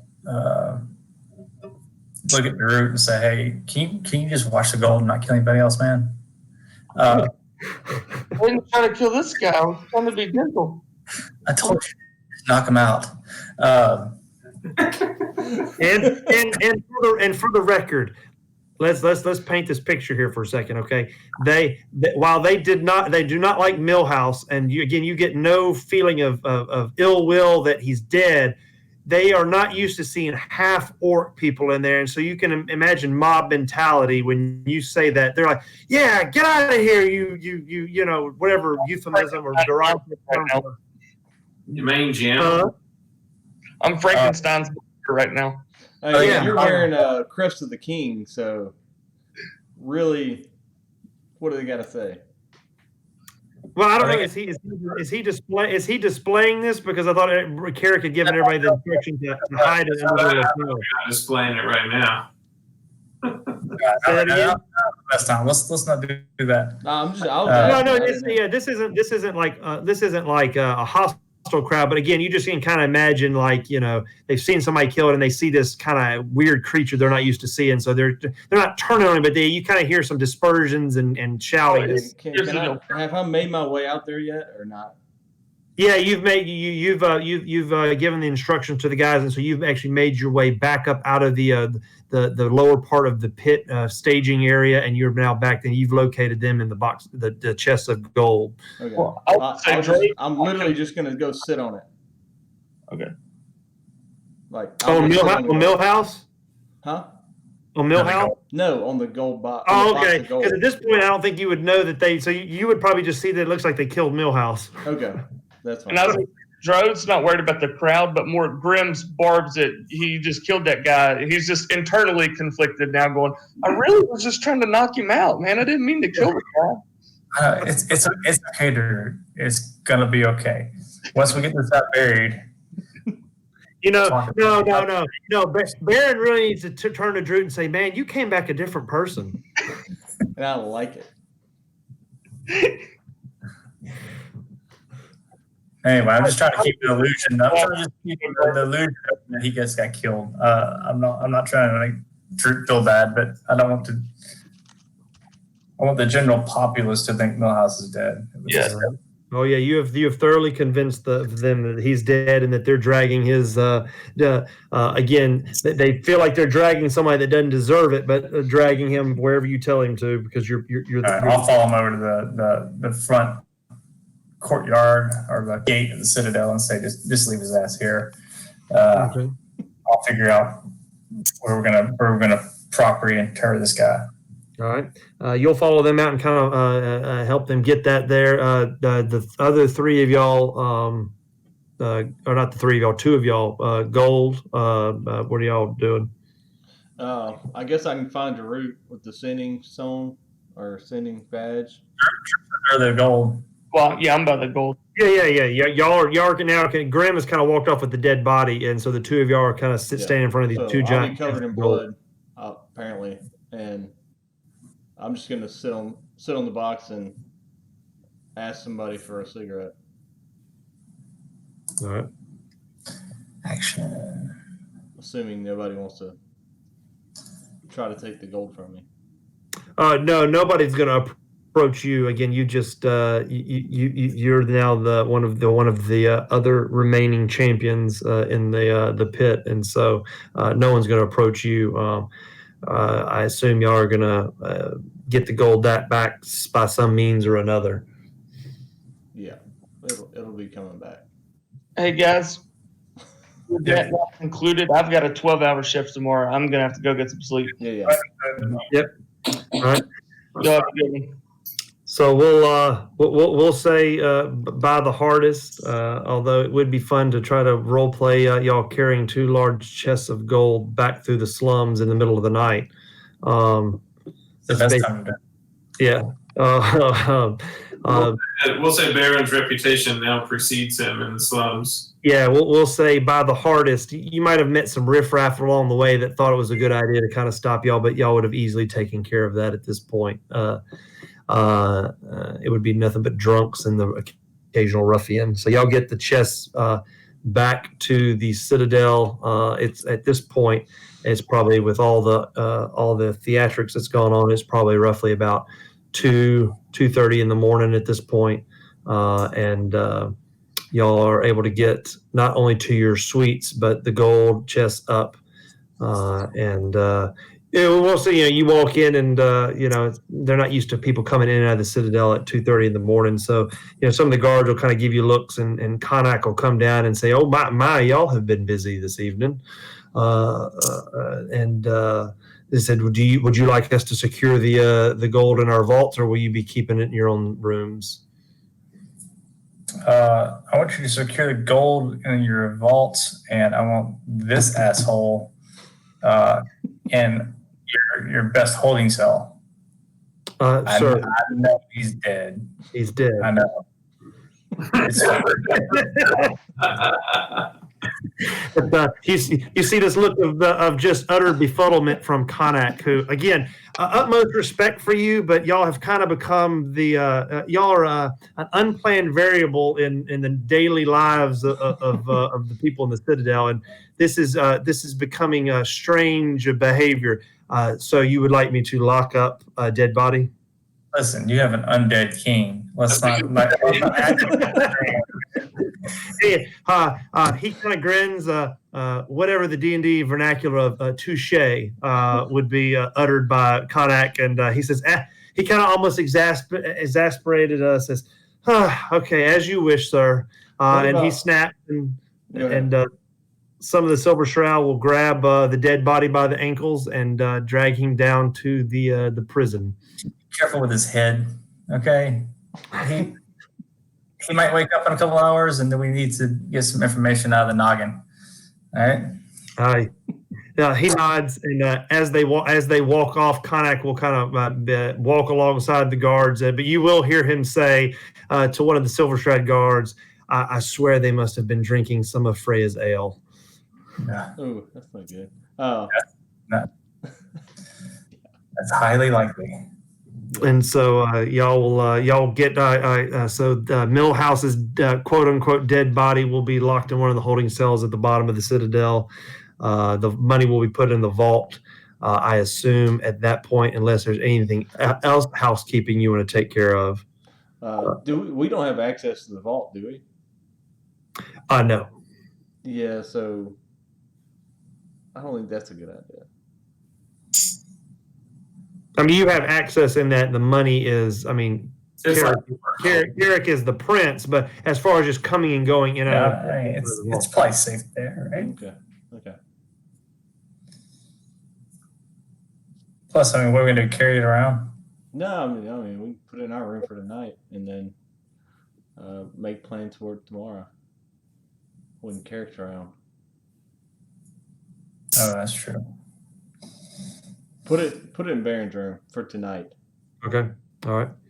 So you will, as they kind of drag those chests away, you'll kind of change your mind and say, "Oh, never mind," and they'll kind of look at you and say, "That's one less thing we got to do. We're going back to bed." So they'll drop the rungs of the ends of the chest and let it sit on the floor, and they will leave you to your own weird devices. And before they leave, I'm like, whatever happens in the holding cells, stays in the holding cells. This guy's dead. Okay. I don't care if he comes awake tomorrow. He's dead. As far as the populace knows. They kind of look at one another like this almost gets stranger and stranger by the minute, but they nod and say, "As you wish, sir." Yeah. Had lunch with the vampire, so it's fine. And dinner. All right. So y'all got, like I said, y'all got all of that in order, and will assume at this point everyone will retire. Carrick has been in his room. Jack and Ivor will make it back from their little midnight rendezvous with someone that y'all, again, they haven't disclosed that to you yet. We'll just assume that they will in the morning. Everybody will kind of brief each other on the night's adventures. And we'll pick back up in the following morning. Yeah, I'm gonna take a bunch of gold pieces out, throw it on my bed, and sleep on top of it. Is you do the Scrooge McDuck? Yep. I'm gonna wake up with gold stuck to your face. Yeah, no, literally, I'm gonna sleep on top of all the gold. That's pretty sad. You can't trust the Royal Guard. I trust them. He just wanted to sleep on the gold. Just want to sleep on the gold. We can go back and buy that awesome wizard stuff now. Okay, cool. Thanks. Hey, we still haven't been to the weapons shop yet. You might. I know. That's what I'm. It blows my mind. I figured that was the first place that y'all would go. Even Carrick was curious about what was in the weapons. Well, I think we got a lot of that out of the way, like a lot of the intro out of the way, so we can start. Yeah, I think it's safe to say we've officially set some wheels in motion in town now. Yeah. Oh yeah, y'all got plenty of stuff to do now. Yeah. I kind of wanted to split us up a little bit just to get all the data drop out of the way. That way we could. I think we've moved on to, we've got a few leads now, and we've definitely done something in town now. So, I'm sure there'll be consequences and repercussions and all that good stuff.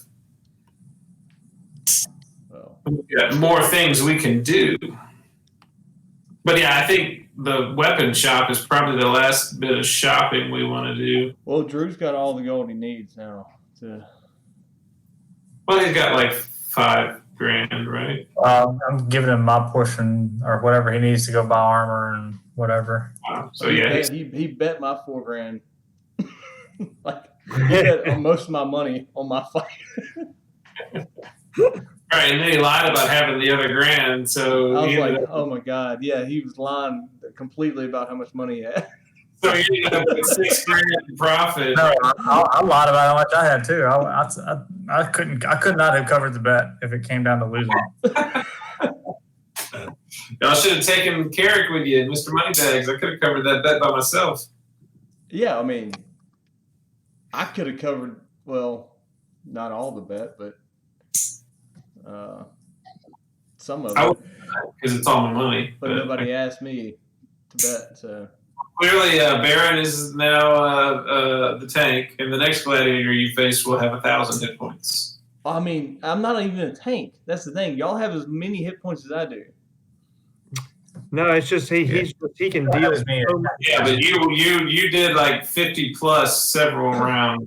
Yeah, it's just you were able to dole out so much damage. I just went for the DPS character. So, I mean, y'all can take as much damage as I can. I just can't. Y'all just can't deal it out in melee. Oh yeah. Oh, where? Yeah, you deal out some monster damage. Yeah, that was some nasty damage. You had over 100, I think, in the first 2 rounds. Well, yeah. I mean, that's all I can do there. I mean, that's too funny too, because I literally had. I mean, I've got a hierarchy here of fights, and y'all jump not only to the like the guy with the most hit points, but you pick to the death. well, and I didn't want to kill the guy. That's the thing. Like I said, that's the funny thing is that was Droot's idea. I think if you played the take back, I'm pretty sure that came out of Droot's mouth. It did. Did it? I think you're right. Yeah. Yeah, that's right. I was like, oh shit. So much for the Holy Warrior guy. Yeah. Oh no, Drew wanted to do the 4-1. I said to the death. Okay. Well, thanks for that. Hey, it worked out. A murderer. Yeah. Well, I mean, yeah, you obviously had a plan if I did die, but I didn't want to kill the guy. I'll be honest with you. I was like, man, I feel terrible. Oh, that's why I think whatever role it was, you tried to persuade him not to, but he saw opportunity maybe to weasel out of the debt if you didn't kill him since he won that role. Yeah, well, yeah, that was a sealing deal. I was like, oh, at least I'll do it cleanly. So. Well, Carrick wants to do just a little bit more shopping, and then I'll be ready to do whatever. Yeah. Or the weapon shop with Drew and see what happens. And I expect a delivery of blank wands and chalk and ink. And I am the prince after all. No, you're not. Not Dead gummit. Not as far as anybody here knows. Yeah. Yeah. I mean, we don't want that getting around. I think we do. Oh, no. I mean, really? I mean, no. It's going to be big trouble in Little China if that gets out. Don't get me wrong. Brandon does not want Carrick to be the king of Iothere. No, I understand. But I think it would be kind of funny if we kind of started down that path. You know how the when the 18-wheeler was parked in the alleyway of Big Trouble in Little China? Yeah. Yellow guys and the red guys? Yeah. That's going to be what this is. If they find out. The wing Kong. Yeah, that's right. That's right. Yeah. I was just watching that the other night. Love we, me some we don't movie. want that. Not right now. Not yet. Maybe shortly, but not like Well, tomorrow. maybe after we kill Theraval, because let's face it, we're gonna kill him. Theraval? I mean, he'll probably be alive when that happens. We'll see. I don't know. He'll be alive until he accuses something, and then he's gonna get stabbed by a rhinoceros. Or like a invisible cleric or something. The rhinoceros-shaped Eric is gonna pay him a visit. Yeah. We'll see about that. Oh, speaking of which, I totally thought of another question that I wanted to ask the librarian. I can make another visit there if you want me to. That's fine. We can save it. I mean, I don't care what you do. It'll be up to you if you want to go back there, or we can. So okay, so Carrick's got like 3 things he wants to do, and then he's good to go. Okay. Well, I'm going to bed right now, so I can get up at a halfway decent time. You're not going to go teach PE again tomorrow. Yeah, somebody awesome. picked me up at 2 o'clock last night, so. All right, guys. I'll catch you later. All All right, see you. Later.